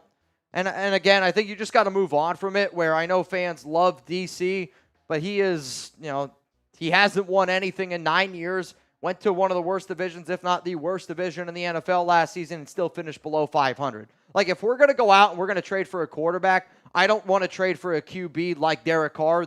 If we're going to trade for a QB, let's go out and get a guy that's at least the top 16 QB. Carr's probably somewhere in that 18 to 24 range right now, and I know fans love DC. And quite frankly, I hope DC retires a Raider. I hope whatever team he ends up finishing up there. Raiders sign him for a 1-year deal. I can't wait to see the reaction when that happens, because it's going to be like, the Raiders have signed Derek Carr. And people are going to go nuts. Mark my words. I don't know if it's going to happen probably like 4 or 5 years down the road, but it's going to happen. I think DC retires a Raider. I really, truly do. But like this, if this is your fantasy, you could do better than that, Adrian. The fantasy would be great that if we made the playoffs, made a playoff run, hell yeah. DC making a playoff run, that'd be electric. He also said his other fantasy is to see you do 5 reverse jumping jacks. Oh, boy. There we go. There we go. Here's our super chat menu for today. If we want to get it rocking and rolling, and you know what? For 20s for now, I'll take a little sip of Fireball. I'll take that for Roy. Sounds good. Little sippy cup. Oh, so you got the Fire Bleezy. 20 for some Fireball shots. At this point, I'm down. I see Noah Santana sent a 20. Noah, we're not going to do the duck race just because I asked people 3 or 4 times if they wanted to get in. Doesn't look like anybody's in. We can do one more call. I got to tie my shoe. All right, final call for the duck race. If we don't get anybody in it this time, we're not doing a duck race today. Noah sent me 20. Noah, if nobody else gets in here in the next 60 seconds, I'll race them one-on-one. Winner take all. Let's do it. I'll race no winner take all. I like it. I'm not gonna lie, the side-by-side 1v1 duck races, they're pretty electric. They really are. I'm actually also super excited to go home tonight. I was telling Chuggs, I ordered some video games, and I don't play video games. I'm like an old school video game guy where if I buy like a game like that, I really only play video games like when people come over. Like, I want to like find a game where it can be 4v4. So I'm a big Halo guy. I don't know if anybody's ever played Fusion Frenzy. I got Fusion Frenzy 1 and 2. And then also I just bought Super Smash Bros. On N64 because I can't find my original game. And I also got Mario Party on N64. Like, if people were to come over and we were to do like Mario Kart, Super Smash Bros., and then Mario Party on N64, Halo, Fusion Frenzy, like those are my favorite childhood games. That's really the only time I play. But I'm not gonna lie, tonight I'm gonna get a round of Super Smash Bros. In. Yeah? I have not played in a while. You're gonna smash? Bros? Pause. I was like, I mean, if you say you're gonna smash, bros, that's, yeah, I don't know. Mario, does anybody ever play Super Smash Bros? Did you ever play? Who was your character? On Super, are you talking about the N64? I played the new ones. Yeah, see, I don't. That's too new. I'm not like GameCube. I like doing King K. Rool. I like playing as Bowser, which I guess Bowser is an old character. I play a little bit as Donkey. I like the tanks. I go King K. Rool, Bowser, Donkey Kong. I'll play a little bit here and there of Captain Falco. Okay. Captain Falcon. Falco Smash. I'll do a little bit of that. I like playing as Samus as well. Samus is who I am. I'm nice with Samus a little bit. I can't do if I'm just trying to mess around and just like if I'm playing like whenever I used to play like my little brother or if I play like, you know, a cousin or something like that, I'll just play as Kirby and I'll just try to suck them up the whole time. Oh yeah. Pause. Link is a good character as well. I definitely think that one. Mario Tennis from Noah. Fair enough. Give a dog a bone, says Mario. Raiders protect their own. Trust yourself. Trust in each other. Love the vibe. Love the vibe. And you know what? Sorry, Noah, we're not going to be able to race because now we got some extra people here in this duck race. Noah Santana, thanks for getting this party started today. Honestly, looks like Noah's the only one that's down to party, which, you know, some days that's going to happen. Big Luck says, suck 'em up, Chuggs. Suck 'em up, Chuggs.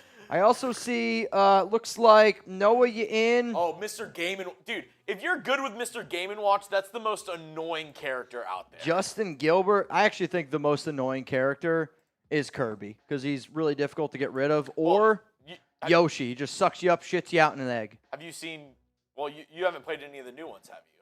Nope. Yeah, Mr. Game & Watch is insane. Gilbert Moreno in. Same with, Manuel Rees in. Who's that character who... Chris Joker. Norris in. Who?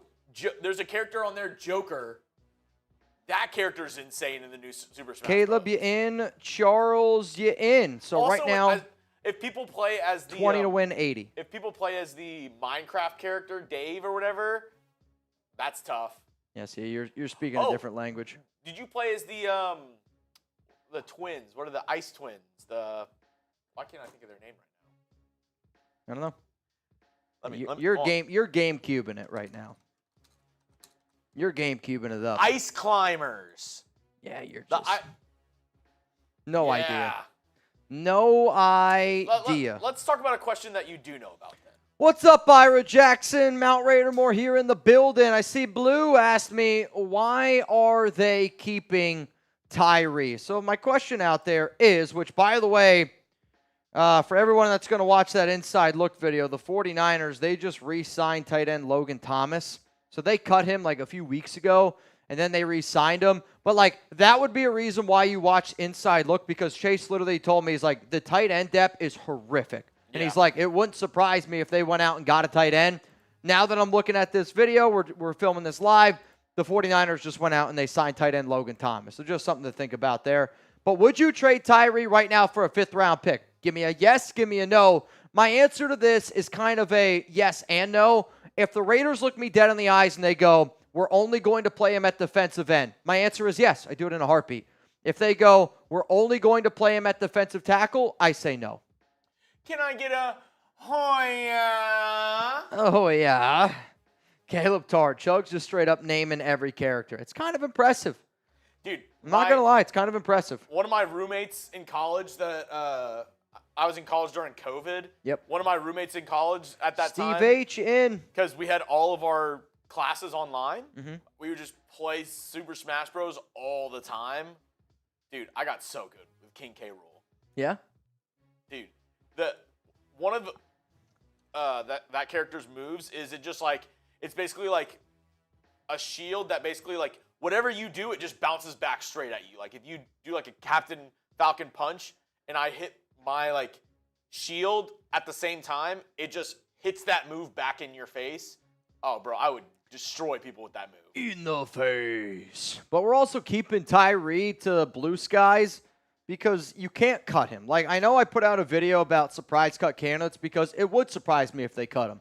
And I put it out because the Raiders moved on from Alex Leatherwood after 1 year, ate about $12 million, but that's because, like, that's how bad Alex Leatherwood was. Tyree Wilson hasn't been great, but he's not like, I'm going to eat $12 million bad. Like, you know what I mean? Like, he's not even close to that. So you're not going to cut him, but I don't think it's impossible that the Raiders would at least try to trade him. You would still eat some money. I believe the number's like 3.8 mil. You would still technically save like 1.9 so towards the salary cap. But like, we got to think, like if a team offered me right now a 3rd-round pick, I would do it I wouldn't even think about it. I would do it in a heartbeat. And I think like that's coming from Chuggs and I again, where, you know, the other day people were like, oh, you're just hating on Tyree. Anybody that thinks that Chuggs and I are hating on Tyree don't watch this show a lot. Dude, I think we've been the biggest supporters of Wilson, quite frankly. Dude, I've been trying to get everybody on the Tyree bandwagon, and then now he's kind of I'm hoping he's kind of making me look bad. Justin Solorzano, in right now 20. You would win $90. Just saying. Let's go to Junior. I'll cook anyone in Smash Bros. Tourney on Switch. To be honest, I don't doubt it. I don't even know what a Switch is. I haven't played in a while, so yes. Like a light switch? No, like a Wii Switch. What's a Wii Switch? No idea. Genuinely, I don't even know what a Wii Switch is. Have absolutely positively no idea. No idea what a Wii Switch is. No. Is it like a Game Boy? Is it like Game Boy? Or is it like a Wii? Like a Wii? No, but like, is it like the original Wii? It's both. So it's like. So you can take it, and you can literally there's like a little screen that you connect the controller to, and you can walk around like kind of like a PSP or a Game Boy. Okay. You can also take that same thing and plug it into your TV, and it works like a normal Wii. I mean, how did they even come up with the name Wii? It's kind of weird. Is it not? It's kind of weird. It's like sometimes I feel like I'm working with like a 70-year-old man. Really? And you're just like, what's a Wii? I know what a Wii. I had a Wii. A Wii, but I don't know what a Wii Switch a is. Wii. A Wii. Yeah. You just take it and you just go around. Those are Chug's words, not mine. Also, if you're going to be in North Carolina for that Week 1 game, not only are we going to be doing a watch party on the Sunday when the Raiders play the Chargers, the night before Saturday, there was a Top Golf event, which I had a few people asking me about it. So here's some of the details on it. There's going to be a chance to hang out with Chuggs and I. There's going to be a really cool Top Golf event. 20 winners are going to be able to get a raffle ticket. So if you want a raffle ticket, it's like $100. You get 10 tickets. 1 ticket's for $20. Chatsports.com/Topgolf is the link there. But you're going to be able to hang out with us. Also, we're going to be playing a bunch of different golf games. And I was told distance is not the name of this game. I'm just telling you, I'm going to try to hit a golf ball as far as I can every time. There's also going to be some special super fans there. We're also going to be able to meet Tex and Chef, if you guys know who they are. There's some super fans. Delicious food, drinks available for purchase. Appetizers will be provided. So, like, going to get some appetizers, going to get some food, some drinks. If they have this as an option, the mac and cheese egg rolls. Bro, you're obsessed with anything mac and cheese. The mac and cheese egg rolls at Topgolf. I will say the last time I went to Topgolf, and the only time I went to Topgolf, I was spoiled. The last time I went to Topgolf was with Nick Kwiatkowski, and this might surprise y'all. He's got a little bit bigger of a bankroll than I do. When you see, like, it was him, his girlfriend, who I believe they're still together, and, like, a bunch of her friends, and it was Alex and I with Barcode Burger Cody. He was there, too. We were all hanging out. The amount of food and drinks that they got, it was unbelievable. It was like, I don't know how we're going to be able to eat all this. Which, like, for me, I'm not good at throwing food away. So I'm sitting there the entire time, like Nick and I are talking. I'm just shoveling food. I was so full when we left there. But that was a really fun day. But that's the only time I've ever been to Topgolf. I didn't golf at all. I didn't hit a single ball. I was too embarrassed. Why? Because I can't hit a golf ball. You guys will see. If anybody shows up to this event, you're going to be like, that's the worst golfer I've ever seen. I thought you went golfing with some of the guys before. I did. I just don't golf. I just make bets.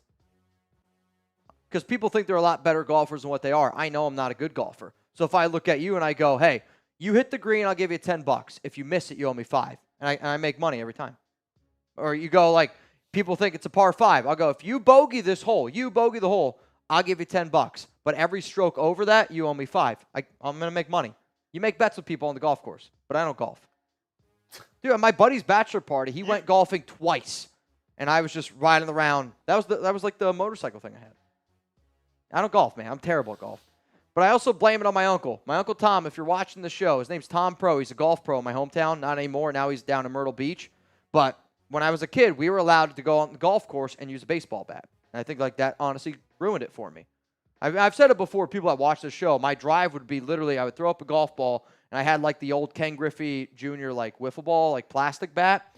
That would be my drive. My cousins who actually golf, they would actually hit it. And then my short game would be me throwing the golf ball. And then once I got to the green, I would actually putt. That's how I played golf for 10 years of my life. I'm not even kidding you. I mean, again, I grew up in a small town. Like, it's normal. That has nothing to do with being from a small. Yeah, I used to. Bro, we used to play baseball on the golf field. Small town things. We used to play, which I love doing this. Like, we used to have this glow-in-the-dark football, and we would go out on the driving ranges of there was a certain golf course where my cousin, he literally lived. It was on the 7th hole, Frosty Valley Country Club. If you want to look it up, you can. 7th hole. There's a really long fairway there. We used to play football at night on that fairway. Get the football, sling the rock around. It was amazing. Touchdown was the bunker. You make it to the bunker, you're in. Santana was just trying to get the party started a bit with the Duckies. Let's hit them shots. You know what, Noah? I'm down. Who's here having a good time here with Noah Santana? Also, we are 9 likes away from another round. You want one? I got you. Noah Santana's trying to get wild today. I don't know what I'm doing. I'm in shambles right now. Absolute shams. Raider Nation, I have canceled on my wife's family. I love them dearly. Just to catch a Raiders game. What's the craziest thing y'all have done for this team? Maybe depending on how you look at it in good or bad way, I literally woke up in the middle of the night, was literally about to lay in bed. Danny was snuggled next to me. I got a notification that Josh McDaniels had been fired. I immediately put on clothes, came up to the studio, and started a live that went for 24 hours. 26 hours. I went live for 26 hours. Genuinely, I think the one of the things that I'm the most proud of, which is sad because, obviously somebody lost their job, but it's also at the same time, F Josh McDaniels. I'm not even afraid to say that. I actually feel like we were one of the big reasons why McDaniels did get fired as quick as what he did. And I'm not saying just like me and Chuggs, the Raiders Report. I'm saying like everybody from the nation. But I definitely, we were the Fire Josh McDaniels club from the moment he got hired, January 22nd, 2022. Mitch, people are saying your tattoo. Yeah, the Raiders tattoo live. That's a pretty wild one. I gotta give Ron a lot of credit there. I mean, we've done things like the spicy, the gummy bear. The gummy bear is one of the worst things I've ever done here on this show. The hottest chips got to be up there, man. That one was freaking brutal. I'm trying to think. I think it's also, and maybe it's not the craziest thing like we've ever done like on a show, but there's been times where you think about how many days in a row Chuggs and I sometimes like put those drinking pants on. And, we love our job. I am passionate about what I do. I love what we do, quite frankly. I mean, it's why we do what we do. But there's definitely days where you're like, holy shit, it is day 3 of the NFL draft or it's day 4 of NFL free agency. And I'm like, I've probably had 30 happy dads in the last, I don't even know, 40 hours. And your body is just, you're dragging. Think about how you feel after you go out and you hang out with like your guys. You have a hell of a night. Maybe you and your wife, girlfriend, you have date night. You wake up the next morning, you're like, I'm dragging a little bit. That's like every single Monday for Chuggs night, especially if it's a Sunday night football game. You wake up the next morning, you're just unbelievably hungover, and you're like, all right, we got to get in here. We got to power through. It's one of the reasons why I don't want to get as trashed on game day as what we do, as what we did, I guess I should say. Black Orchid, what's up, man? Sup, Mitch and Chuggs. I don't know if this has been asked yet, but do you think Amari Gaynor makes the 53? I know her got drafted to XFL, but he's been balling. He was drafted in the 5th round of the XFL. There were 5 Raiders players drafted, and he was actually the highest ranked player. We're going to talk about him in a second, but his numbers look great. His numbers are amazing. And Black Orchid, I'm going to get into my next segment now because of this question. And I don't want to give away my total answer here, because you're gonna see exactly what I'm talking about. But Amari Gaynor is absolutely positively a player that every single person from the nation needs to watch, and he is a player that I do think could actually end up making this roster. His numbers have been good. He's looked really, really good, and we're going to get into why I think that Gaynor could be a player. Hell, he's even been somebody that I've even considered making an entire show around. Like, that's how good Gaynor has looked, and I think for a lot of people that watch the show back during, again, UDFAs. UDFA seems like forever ago, but the player that I gave the highest grade to, my favorite UDFA that the Raiders signed, was Amari Gaynor. So I don't want to sit up here and pat myself on the back, but like we do a lot of homework. We look at a lot of prospects. I think we have the best draft guy in the biz, Tom. Like I don't even want to say that I deserve the pat on the back. It's Tom. Tom spends more research, more time than anybody in the world for the NFL draft. And when I get his notes and he gives me a player that's as ranked as high as what Amari is, I'm just simply just going to be able to respect Tom's opinion. And I mean, you got to keep it real, right? Like, it's been right. He's been a very, very good player this preseason. All right, I'm going to refresh my phone one more time here. Reminder, $20 Venmo. You would win, as it stands right now, $90 here on the show. We're going to get into a segment which is going to be like around some roster bubble candidates, dudes that you need to watch up against the Niners, players that I think might make the roster, players that might not make the roster, but absolutely positively you need to watch them. All right, let me get to my spot here, and all right, we're ready to go. You guys ready to go? If you haven't already, make sure you click that like button, which, by the way, we did just hit 300 likes, so I'm going to pour one up here, which I have not had Fireball in a while. And before we get going, too, what we got? One more reminder, because I do see Chris Norris is asking, Hey, I sent my Venmo. Am I in? Mitch, did we have any more people that are in for the 50-50? All right, so the 50-50 names that I have right now are Noah Santana, Justin Gilbert, Gilbert Moreno, Manuel Ruiz, Chris Norris, Caleb Castile, I don't know if I pronounced that right, and then Charles G., Steven Huerta, Justin Solorzano, Chris Norris. Who was the name? It was Chris Norris. Okay. Yeah, we're good. Those are all the names that I got. If you want to get in, what is it up to now? 20 to win 90. 20 to win 90. 20 to win 90 as it stands right now. Yeah, 20 to win 90. That's pretty good. 20 to win 90. Now, obviously, if you got another 20, you'd win 100. That's just how it goes. Cool, Chris, you in. All right, let's talk about the Raiders, Niners, preseason week 3, and all the players that the nation needs to go out there and watch for this preseason football. Actually, wait a minute here. I need to make sure that the 49ers versus Raiders time. I don't know if that time's right. Yeah, it's 10 Eastern. So it's 9 our time. I was going to say, I saw it on the last one, and I was like, I'm pretty sure it's 10 Eastern time.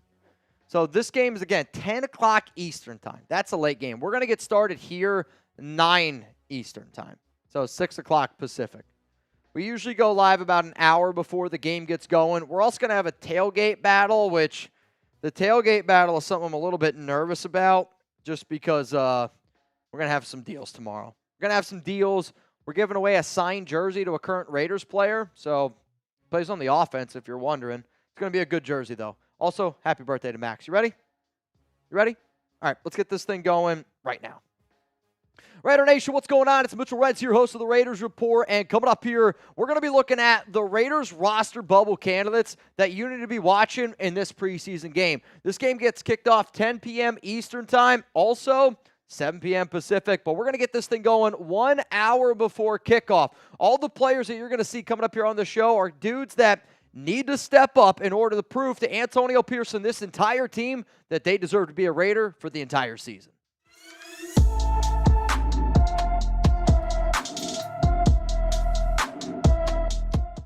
We are in a hell of a sub battle this week against the Niners, and this is going to be my last opportunity to try to catch up against them. If you hate the 49ers and if you don't want to lose this Bay battle, hit that subscribe button, turn on those notifications, and be ready to rock and roll Oakland style when we take on the 49ers tomorrow. So what you're going to see here on today's show is I have ranked the top 10 players to watch up against San Francisco, and the fact that none of the Raiders starters are playing, I'm kind of curious to see if the entire team ends up, being at the field. Obviously, I anticipate that they are. But is every player going to be suited up? Something that I'm going to be watching. But if you're in this game, that tells Antonio Pierce, that tells Tom Telesco that you're not a lock to make it. So if you're in this game, you got to go out there and you got to be able to prove your business. So I know a lot of people are probably going to think, well, Mitch, Aiden Gardner, they're not playing. Correct. Gardner Minshew's not playing. Aiden O'Connell's not playing. And I'm not going to put Carter Bradley and Nathan Peterman in the top 10 players, though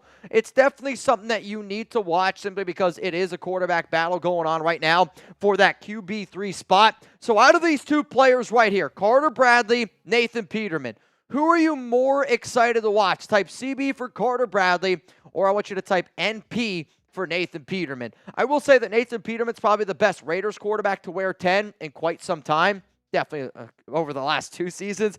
But I want to see Carter Bradley go out there and do it. I'm still going to believe that Peterman's going to end up being a QB3 because of the role that he's going to play, where it's more important to have your QB3 to be able to go out and execute during practice compared to actually going out there and play. But for a UDFA like Carter Bradley to end up making this roster, I think that would be a really, really cool thing. So I'm pulling for Bradley. I hope both players, though, go out there and do their thing. So we're going to go from 10, work our way down to 1. 10 means that it's the 10th most important player to watch. Number 1 is the guy that every single person that rocks the silver and black, that's the dude that you need to see. Let's go here to number 10, Jaden Grant. And I got to say this, I don't know 100% if Grant's going to be playing in this game simply because of an injury that he sustained last week. When Antonio Pierce was asked at his press conference, which I don't know who the reporter was that asked, what about Woo Governor? And then he's like, oh, I meant Jaden Grant. AP seemed like he hopes that he's going to be able to go out there and he's going to play. Grant, I think, has done a good job taking advantage of Trey Taylor's injury, which is right now Taylor's dealing with that knee injury, the 7th rounder from Air Force. But like Grant, if he's healthy, I do think could end up making this roster as that 5th safety over Chris Smith. We know that they're going to keep Isaiah Palomal, Marcus Epps, Trevon Merrick. You're going to keep Trey Taylor because he was drafted. He's got a knee injury right now. But then if they decide to keep that other safety spot, I think it could be between Jaden Grant, a player that's gotten a lot of attention from Max Crosby, and a player this preseason who's been in 46 snaps. You can see the grades there. The overall grade is solid. Yeah, not terrific in run defense, but when you look at a free safety built like Jaden, somebody who comes from Oregon State, the coverage grade is what's important there. And the 80 coverage grade tells me that he's starting to get it on that aspect. He's probably also going to bulk up the older and older he gets, the more time he's spending in that weight room, which I do think is going to help out his run defense overall. But the coverage skills for Jaden, I've been very impressed thus far. Let's go to number 9 here on the list. It is Nesta Jade Silvera, and Nesta Jade is really battling for a spot right now. He's listed as the 4th or as a 4th string defensive tackle, but like, quite frankly, when I look at all the defensive tackles here that's not named John Jenkins, Adam Butler, Christian Wilkins, I think anybody could get any job at this point. And the fact that he's fighting for one of those final defensive tackle spots, I want Nesta Jade to get it done. Like, I'm not going to lie to you. I want Nesta Jade on this team. But he's got to go out there and he's got to be able to prove it. He's played the 2nd most snaps at DT this preseason. And the Raiders, they need a defensive tackle they can run on, especially in the run game. A guy that can prove that he has an anchor, because the guys above him have not been able to prove that he has an anchor. So the overall grade is a 50.1. The run defense grade is a 53.1. Tackling, definitely not something that he's done a very solid job of. And I know it says COV. The 55.2 is actually his pass rush grade up there in the 42 snaps. Nesta Jade hasn't done anything great. The run defense is solid. The tackling, again, in a small sample size, if you miss one tackle, it really skews your grade, which he has one missed tackle. But, like, he hasn't been good. I just want him to play a little bit better, especially in this game here. Let's go to number 8 here. It's Jalen Guyton. And Guyton is battling for that final wide receiver spot. Maybe it's wide receiver 5, wide receiver 6. He's got those connections with Tom Telesco. He has spent the past 4-ish seasons with the Chargers. But this is another player who is listed as the 4th string wide receiver, and Guyton has played in 42 snaps this preseason, which is the 5th most out of all the wide receivers. Trey Tucker's not going to be playing in this one. Brock Bowers isn't going to be playing in this one. But like the fact that Guyton has an opportunity to go out there and potentially work with the ones, that's going to help him out. He's only seen 3 targets this preseason, and he's brought in all 3 of those for 32 yards. He's a dude that can stretch the field, and I'm hoping gets some more opportunities to be able to show some of that speed, to be able to show the fact that he can stretch it out. He has dealt with some minor injuries this offseason. He did start training camp on the PUP list, but Guyton has been a good depth player in practice and out there in the preseason. But, like, he's not the receiver that I'm going to be paying attention to the most. You can obviously talk about Randall Keaton, Tulu Griffin, these dudes, but Christian Wilkerson is a player that, quite frankly, I owe an apology to. And Chuggs walks into work. He goes, Mitch, is Wilkerson going to make the team? And I go, yeah, Wilkerson's going to make the team. At least I think he's going to make the team.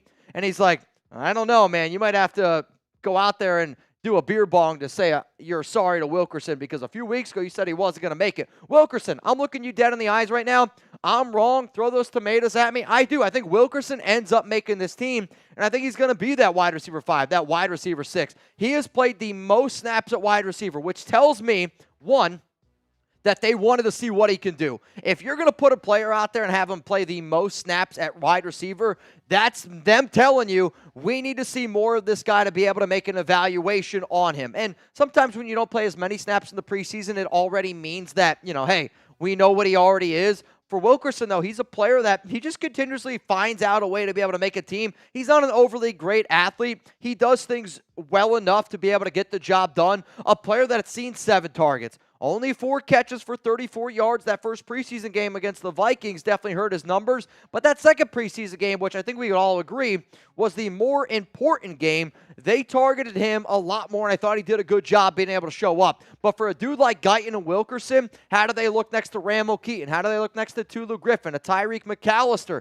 is another name to go out there and throw him out. Alec Bachman is another player to throw out there. But those 2 dudes is the 2 dudes that I think have the best chance to make it, which is why I'm going to be watching them the closest. Before we get into the top 6 players to watch that are on the roster bubble for this game, huge shout out to our sponsor, Prize Picks. And the fact that football's back, Prize Picks, man, is an absolute must. Go to prizepicks.com/CLNS and make sure that you use code CLNS for that first-time deposit match up to $100. You can now win up to 100 times your money on Prize Picks with as little as 4 correct picks. You can turn 10 into 1,000. Prize Picks is America's #1 daily fantasy sports app with over 5 million active members. Download the Prize Picks app today. Use code CLNS for a first deposit match. As you can see, Chuggs just put that link for you guys down in the live comments section. But also, the reason why I love Prize Picks is because it's a lot of fun, super easy to do. Prize Picks, run your game. You can sign up today and get $50 instantly when you play 5. You don't need to win to receive the $50 bonus. It's actually guaranteed. Prize Picks is available in more than 30 states across the country, including Texas, Georgia, California. So my picks for week 1 up against the Chargers, I have Devontae Adams getting the more. Brock Bowers, I just took the less because I know it's difficult for a tight end to get acclimated right away to the NFL. Plus the foot injury, it's worrying me a little bit because he's Brock Bowers. I also took the more with Justin Herbert because I do anticipate the Chargers to be losing this game, so they're probably going to have to throw it near the end of the game. So one more time here, download the Prize Picks app today. Use code CLNS for that first deposit match up to $100. That's code CLNS on Prize Picks for a deposit match up to $100. Prize Picks, run your game. Let's go to number 6 here on our roster bubble candidates list. It's Charles Snowden. And Snowden is a monster of a human being at 6'7", but he also has a lot of ties with some previous coaches. Also, Champ Kelly was with the Chicago Bears, not last season, he was with the Raiders a little bit, but has played with the Chicago Bears before. But, continues to impress this entire offseason, fighting for that defensive end spot. And if I'm sitting up here going, I want Tyree Wilson to play defensive tackle, I want Tyree to be able to play defensive tackle, which then makes Janarius Robinson our 3rd defensive end, which then I actually think makes Charles Snowden our 4th defensive end. He's played in 34 snaps. That's the 4th most at DN. But when you look at from top to bottom, his preseason PFF grades, he's got a 71.1 overall grade. The run defense grade is something you like. The tackling is something you like. Yeah, you want to see a little bit more out of the pass rush selection, but the fact that he's done so good against the run does make me want him out there in a situation because I know Malcolm Kuntz can get after the quarterback. So if you want to bring in another DE just to give Kuntz a breather on a potential running situation, Snowden has showed that he can end up getting it done. Let's go to number 5 here. It's backup center Ben Brown. And Brown has done some good things in this preseason, a player that I didn't really know too much about, and I've been watching a little bit more tape on him. And if I'm going to say that the Raiders told me that they're looking for, that they have 8 offensive linemen right now that they're confident in, okay? They want to be able to get one more. He's the main backup at center, and he's been the main backup to Andre James this preseason. He's also played the 3rd most snaps on offense. It's tied for 3rd. It's technically him and Jordan Meredith have both played 74 snaps. But again, when you're playing that many snaps, it means that, A, the Raiders want to see more out of you, and they want to see what you can do. The 57.9 overall grade is, it's okay for somebody of his caliber, but if he can just be a reliable player, somebody can go out there and do his thing and protect the quarterback, he's got to be better in that regard, I think, to end up making the squad. The problem is, though, is he going to be somebody that they commit to? I would say right now, if they kept 9 offensive linemen, Ben Brown might be that number 9 guy. The other player that's probably battling with him is Jordan Meredith, and Ben maybe helps them out a little bit more because he's the backup center, where Jordan Meredith has been the better player this preseason. He's also somebody that has, some of those ties with Luke Getsy, some of those ties with some of those old Bears staff members that we've had now. But he's looked really good in pass blocking situations, and he has, man. Quite frankly, there's a part of me I'm like, do we just put Jordan Meredith instead of Cody Whitehair? Because Whitehair has not done anything very special to me. But the fact that both of those guys are fighting for that final offensive line spot, and like I said before, 3rd most snaps this offense, but He's got a 70.8 overall grade. Look at that pass blocking grade, which when he's been in pass blocking situations, I'll admit, when you watch the tape, I don't know if it actually deserves an 89.6. He's had easier situations, maybe than some other offensive linemen, but an 86.9 is not a grade that you get by accident. He has been playing a lot better than what I anticipated. And when the Raiders' offensive line, Colt Miller, Jackson Powers, Johnson, they're both off the PUP list, so you got good news there.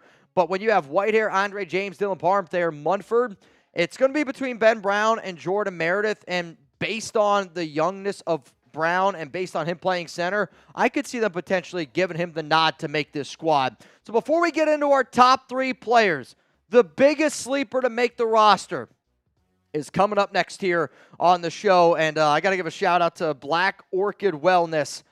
You already know who it is, and for those of you watching live, you probably know who it is as well. But who is a sleeper that, maybe not a lot of people think end up making this team, but could end up making the team? My answer to this question is coming up here on the Raiders Report. But first, I do want to tell y'all a little bit about an awesome thing that Chuggs and I got going on, where Chuggs and I are going to be in North Carolina week 1, and I know a lot of people that are watching the show are like, dude, I can't wait. Heck, I was talking to, shout out to Skinny Black on Instagram. He's like, bro, I finally get to meet you and Chuggs in North Carolina. Oh, yeah, pull up with me and Skinny Black. Go to chatsports.com/week1 to get those free watch party tickets. On top of that, not only is it free watch party tickets, we're going to be hanging out with the entire nation. I was told that a special guest appearance is going to be there, so stay tuned on that. You're also going to be able to enter win a chance for some amazing halftime prizes, also including some Raiders gear and exclusive memorabilia. You can enjoy a selection of delicious food and refreshing drinks at the new location, Back Then Bar and Grill. Bring the entire family for a fun day. Watch the Raiders take down the Los Angeles Chargers. And if you enjoy this watch party, like what we usually do here on the show, we've done some watch parties before out in Vegas, around the country, and you're going to get the opportunity to pull up here on the show with us. Like somebody challenged Chuggs earlier to a boot race. You want to challenge Chuggs to a boot race? The only way you're going to be able to do it is if you pull up. Chatsports.com/week1. That link is also going to be available to you all down in the comments and in the description of today's show. So who's the sleeper? It's Amari Gaynor, the UDFA from North Carolina. And when the Raiders signed Gaynor after the draft, this was the player that I gave the highest grade to. And I got to give Tom Downey a lot of credit. I think he's the best in the biz when it comes to draft evaluation. It's why I think we always get millions of viewers for our draft content. But Gaynor has been terrific this preseason. Quite frankly, he's actually the highest graded rookie according to PFF in the preseason right now. He's played the 4th most snaps at linebacker for the Raiders with 44. His ability to cover right now is very impressive. And I'm a sucker for a linebacker that goes sideline to sideline and that can cover. And that's what Gaynor's being able to go out there and he's able to do. And the reason why I think it's a very interesting pairing is because he's showing good speed. He's showing good burst. Yeah, the tackling needs to get a little bit better, but he's been so good in the coverage area, which is why his PFF grade is so high. I'll admit, I'm not a mathematician. I don't know how PFF comes up with their grades overall, but I don't know how it's an 89.9. The reason why I think it's an interesting combination, though, is Robert Spillane, also a player like Tommy Eichenberg. Eichenberg's more of a run stopper. If Gaynor can prove that he can be a reliable defender in the passing game, which not really what Amari Burney is, it's not really something that Luke Masterson is as well.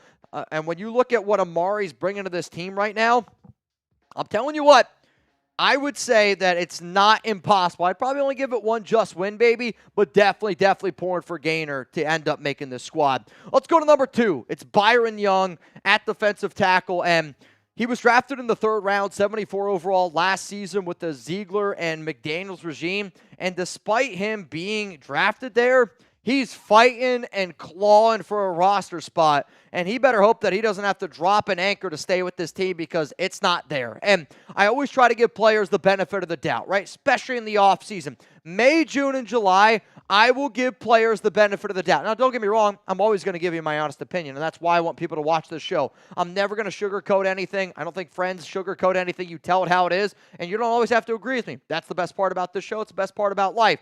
But he has not shown me any improvements this entire offseason. And a player that you want to see him go out there and make an impact. And the Raiders, they want him to go out there and make an impact. They have played him at more snaps than any other defensive tackle this entire preseason.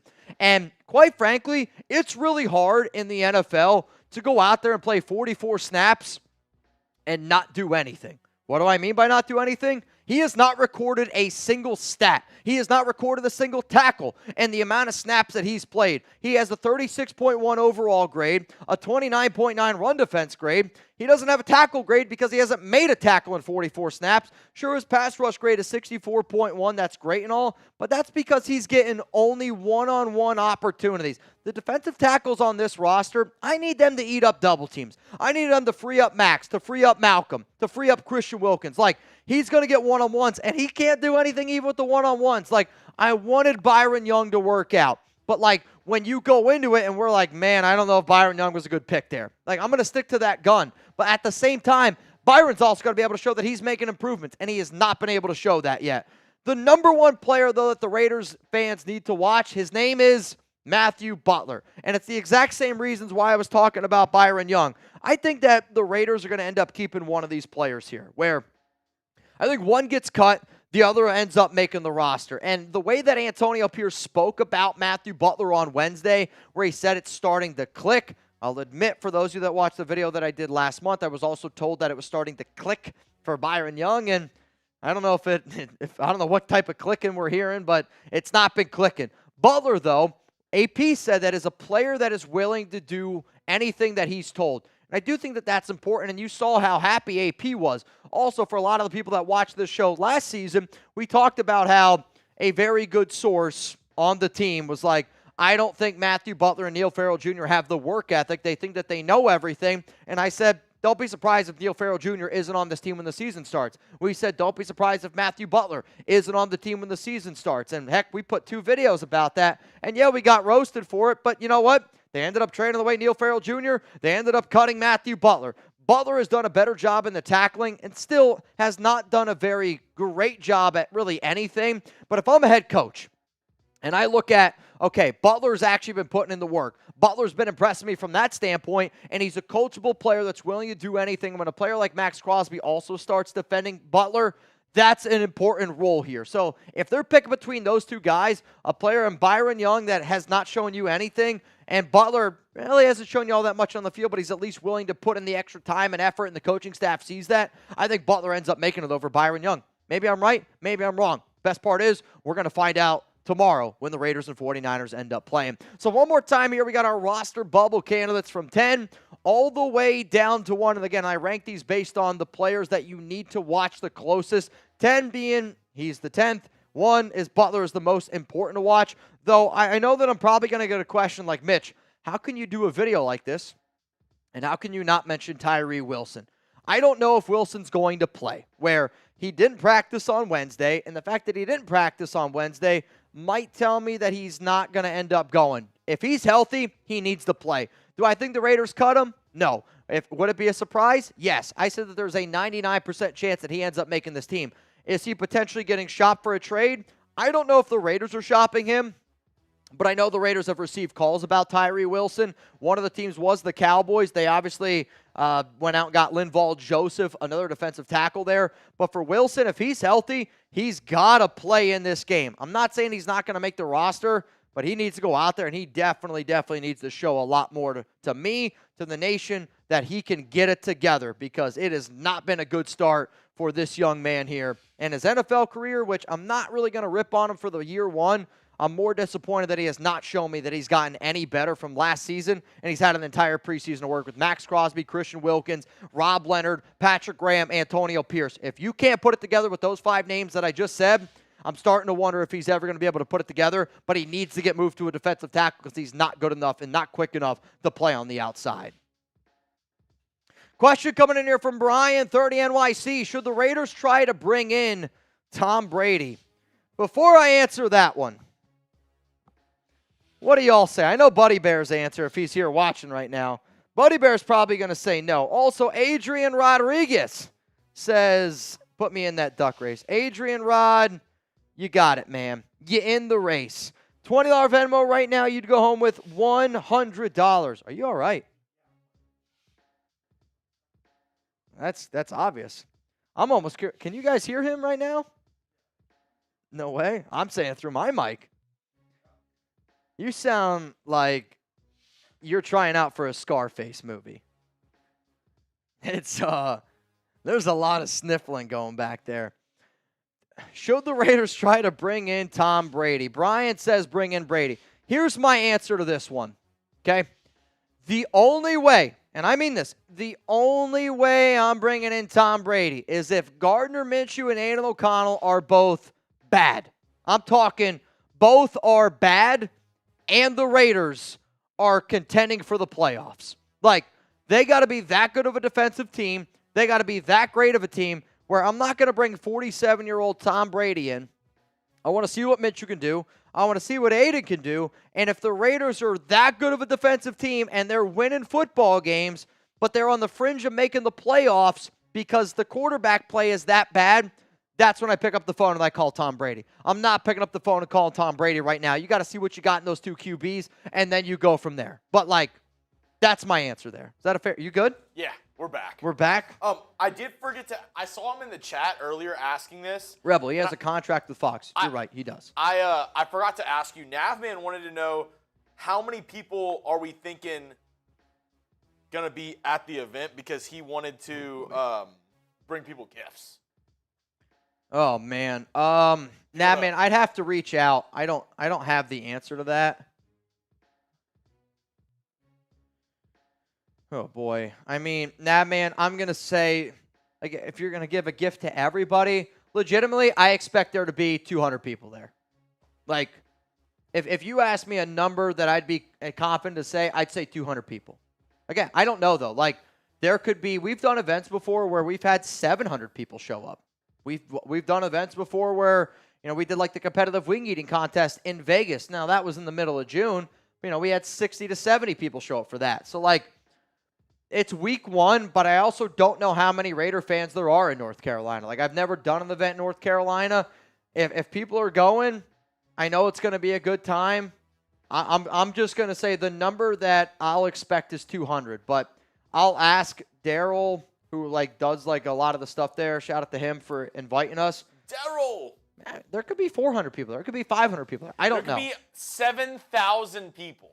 I don't think that can happen. The good part is, though, because it's an indoor-outdoor area, like, we can really pack that house. Like, there's not going to be you're only allowed to have this because of the capacity laws. So that's just something to keep in mind. Let's go to Roy Hobbs. What up, man? He said, Jesus, Giselle even knew it was time to cut Tom. I mean, no disrespect, but, like, Tom's not doing bad himself. You know what I mean? Like, Giselle did her thing. Tom's going to do his thing. I think both of them are okay. But legitimately, though, like, would you rather have Tom Brady, Gardner Minshew, or Aiden O'Connell right now? I'm going to take Tom Brady. I would. Like, if I didn't have to bring him out of retirement, and he's also got that whole Fox deal going on right now, like, I don't even know if he'd even be able to play. Like, I think Tom Brady would still be a better quarterback than Aiden right now. I still think Tom Brady would be a more reliable quarterback than Gardner. And he might not be as talented anymore, but he's still got it up here. Like, if the Broncos can win a Super Bowl with a banged-up Peyton Manning, and, again, you don't see all the ins and outs on a weekly basis, but having a quarterback that's that intelligent does help you out on the Wednesday, the Thursday, the Friday, the game prep. But, yeah. Let's go to Noah. What's up, man? Who would be the best for us, Dak or Cousins? I think it's closer than most people think. The key word is for us. I think it would come down to, like, right now, if the Raiders traded for Kirk Cousins, you would owe him $12.5 million this season, and then you would owe him $40 million next season. So, like, think about that. You're paying Kirk Cousins essentially 2 years. You'd have to give up a second-round pick, I would say, for Cousins right now. I don't think that you would have to give up a first, if I'm being 100% honest, because they do like Michael Penix Jr. a lot. So 2 years, and you're paying, $52.5 million? That's actually not that bad of an offer. Or you're going to pay for a Dak Prescott, and you're going to have to give him about $65 million per year. I obviously think Dak is a better quarterback than Cousins. I will admit I am nervous about Cousins' Achilles. Like, I don't know how healthy he's going to be.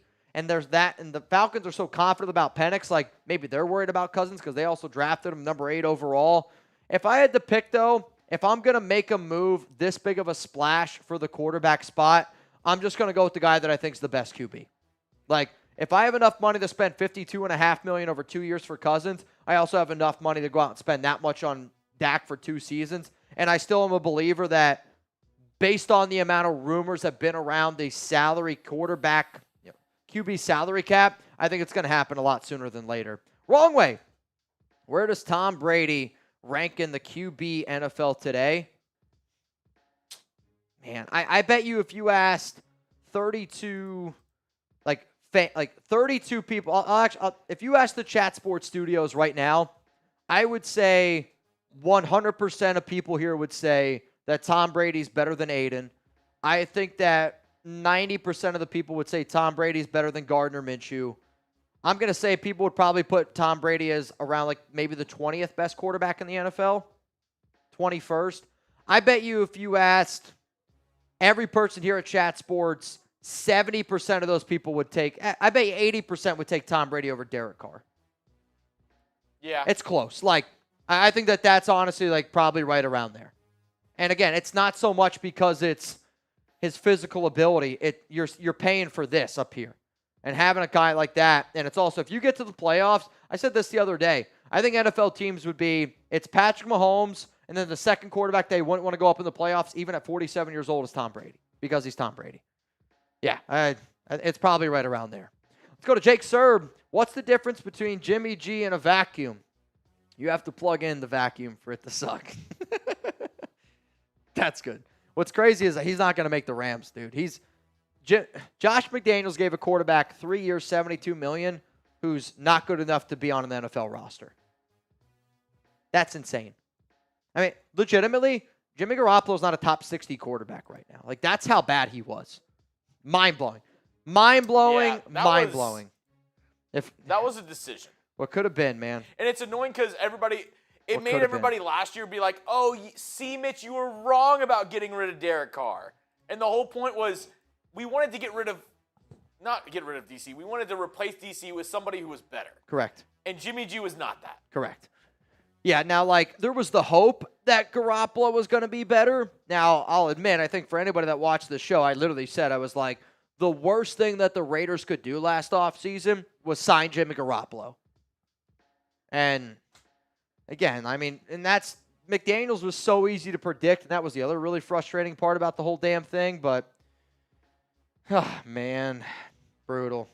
Brutal. All right, final chance here to get in. $20 Venmo at Mitchell Renz 365. Right now, you'd go home with $110. Chuggs, I'm going to send this to you now, just in case we don't get anybody else in. PG, I got yours. Adrian Rodriguez, I got yours as well. Ooh, can you send it to that's on me. To the television. That's on me. To television. $20 Venmo at Mitchell Renz 365 to get in. I do want to give a major shout out to Noah Santana. Noah, I know that nobody else really wanted to party today, which, sometimes that's just going to happen. I know that we go live tomorrow, which I had a few people message me. They're like, hey, man, I'm just saving it up for tomorrow against the 49ers. Totally get it. Totally respect it. Quite frankly, I'd probably do the same thing. I figured today would be a better day for the bang if people were trying to get in that bang race. So just something to think about there. What up, Jermel, Raiderway, Scott? Appreciate you tuning in. Roy Hobbs, Ryan Robinson, Noah Santana, I see ya. Rebel, waiting for tomorrow. Dude, I can't wait for tomorrow. I'm excited for tomorrow, not so much for the game itself, but it's the final preseason game. You know what I mean? The fact that it's going to be the final preseason game and then it's regular season football. The fact that this weekend there's a college football game. I can't wait to watch real football. Yeah. 11 o'clock our time. Real college football, too. It's Florida State and Georgia Tech. I think that's it. DJU. I'm going to watch him play QB. I don't think he's very good, but that's going to be somebody that I end up watching. Next week, the calm before the storm. I can't wait, man. Can't wait. All right, here's everybody that's in the duck race. I'm going to refresh my phone one more time. Can you add Tammy? Tammy is in. So now we are up to winner would go home with 120. Tammy, you in. Tammy is in. All right, Chuggs. I don't see anybody else. I'm going to refresh one more time. I had a few people ask me to be friends. Caleb, we're good. Edwin Reyes, we are also good there for friend. Wait, Can you add can't walk? My man Carl said, put me in. I got you, Carl. I got you, man. I got to deal with Santa Clara Niners fans tomorrow from Carlos. That's all right. Just, make sure you're repping. Make sure you're repping out there. Make sure you're repping. All right, Chuggs, let's get this thing going here. Final call to get in. I don't see anybody else. Winner's going to go home with $130 starting in 3, 2, 1. Run it. We got some blocks. This makes me think of I'm going to play so much Super Smash Bros tonight. I hope I can at least. And Alex's friends in town, so we have to clean. Oldest version of it? I believe so. It's the N64. Like how many people can you choose from? I don't know. It's like the one though where you have to beat like the hand. Yeah. It's the original Super Smash Bros. Can't wait. But again, Alex's friends in town tomorrow, so I think I have to clean a little bit tonight. But I guess Chuck and I are gonna have a good time. All right, Noah Santana is with the lead right now. Gilbert Moreno is rocking Mario. It's actually Noah Sanatna. Sanatna. That's on me, Sanatna. He's like, with that mustache, I'm okay with it. This has been a hell of a race here by Gilbert, though. Watch out for Charles. Chris Norris just hit his Pikachu. What's the quick move by Pikachu? Huh? There's a move that Pikachu does. Pika. No, he does that when it's thunder. It's like quick. It's like quick something. Swift? Is it called Swift? I don't know. I'm not a Pokemon guy. Harry might know. All right, Chris Norris, can you confirm down in the chat, yeah, Chris, that you just received $130? Manuel, congrats. Oh, Manuel's the big winner, though. Manuel is the big winner. Chris, can you please confirm down below that you just received $130 from me and the entire chat? That would be great. Mr. Norris, congratulations. He said, go Raiders. I don't know if that means he got it. I hope that means he got it. Noah Quick Santana attack. says quick attack. That makes sense. What's that quick attack that Pikachu can do? He's like, it's actually called quick attack. Okay. Jew Eagle 96. Swift is good too from Ryan. I thought so. All right, tomorrow we're going to be live here on the Raiders Report an hour before kickoff, 9 p.m. Eastern Time, 6 p.m. Pacific. Live here on the show, we're going to be giving away a Raiders signed jersey. Not going to tell you who it is. You're going to have to see tomorrow. Shout out to Noah Santana for putting those drinking pants on and partying with us here a little bit today. I know we're going to get wet and wild tomorrow. All I ask is we got to take down the 49ers report. We've been, Chase is one of my best friends. He's been talking. Him and I have been going back and forth. I'm going to be repping. He's going to be repping. But I want him to show him, at least, who still runs the Bay. We'll see you tomorrow. Hopefully the Raiders can get a dub. Have a good night. Peace out.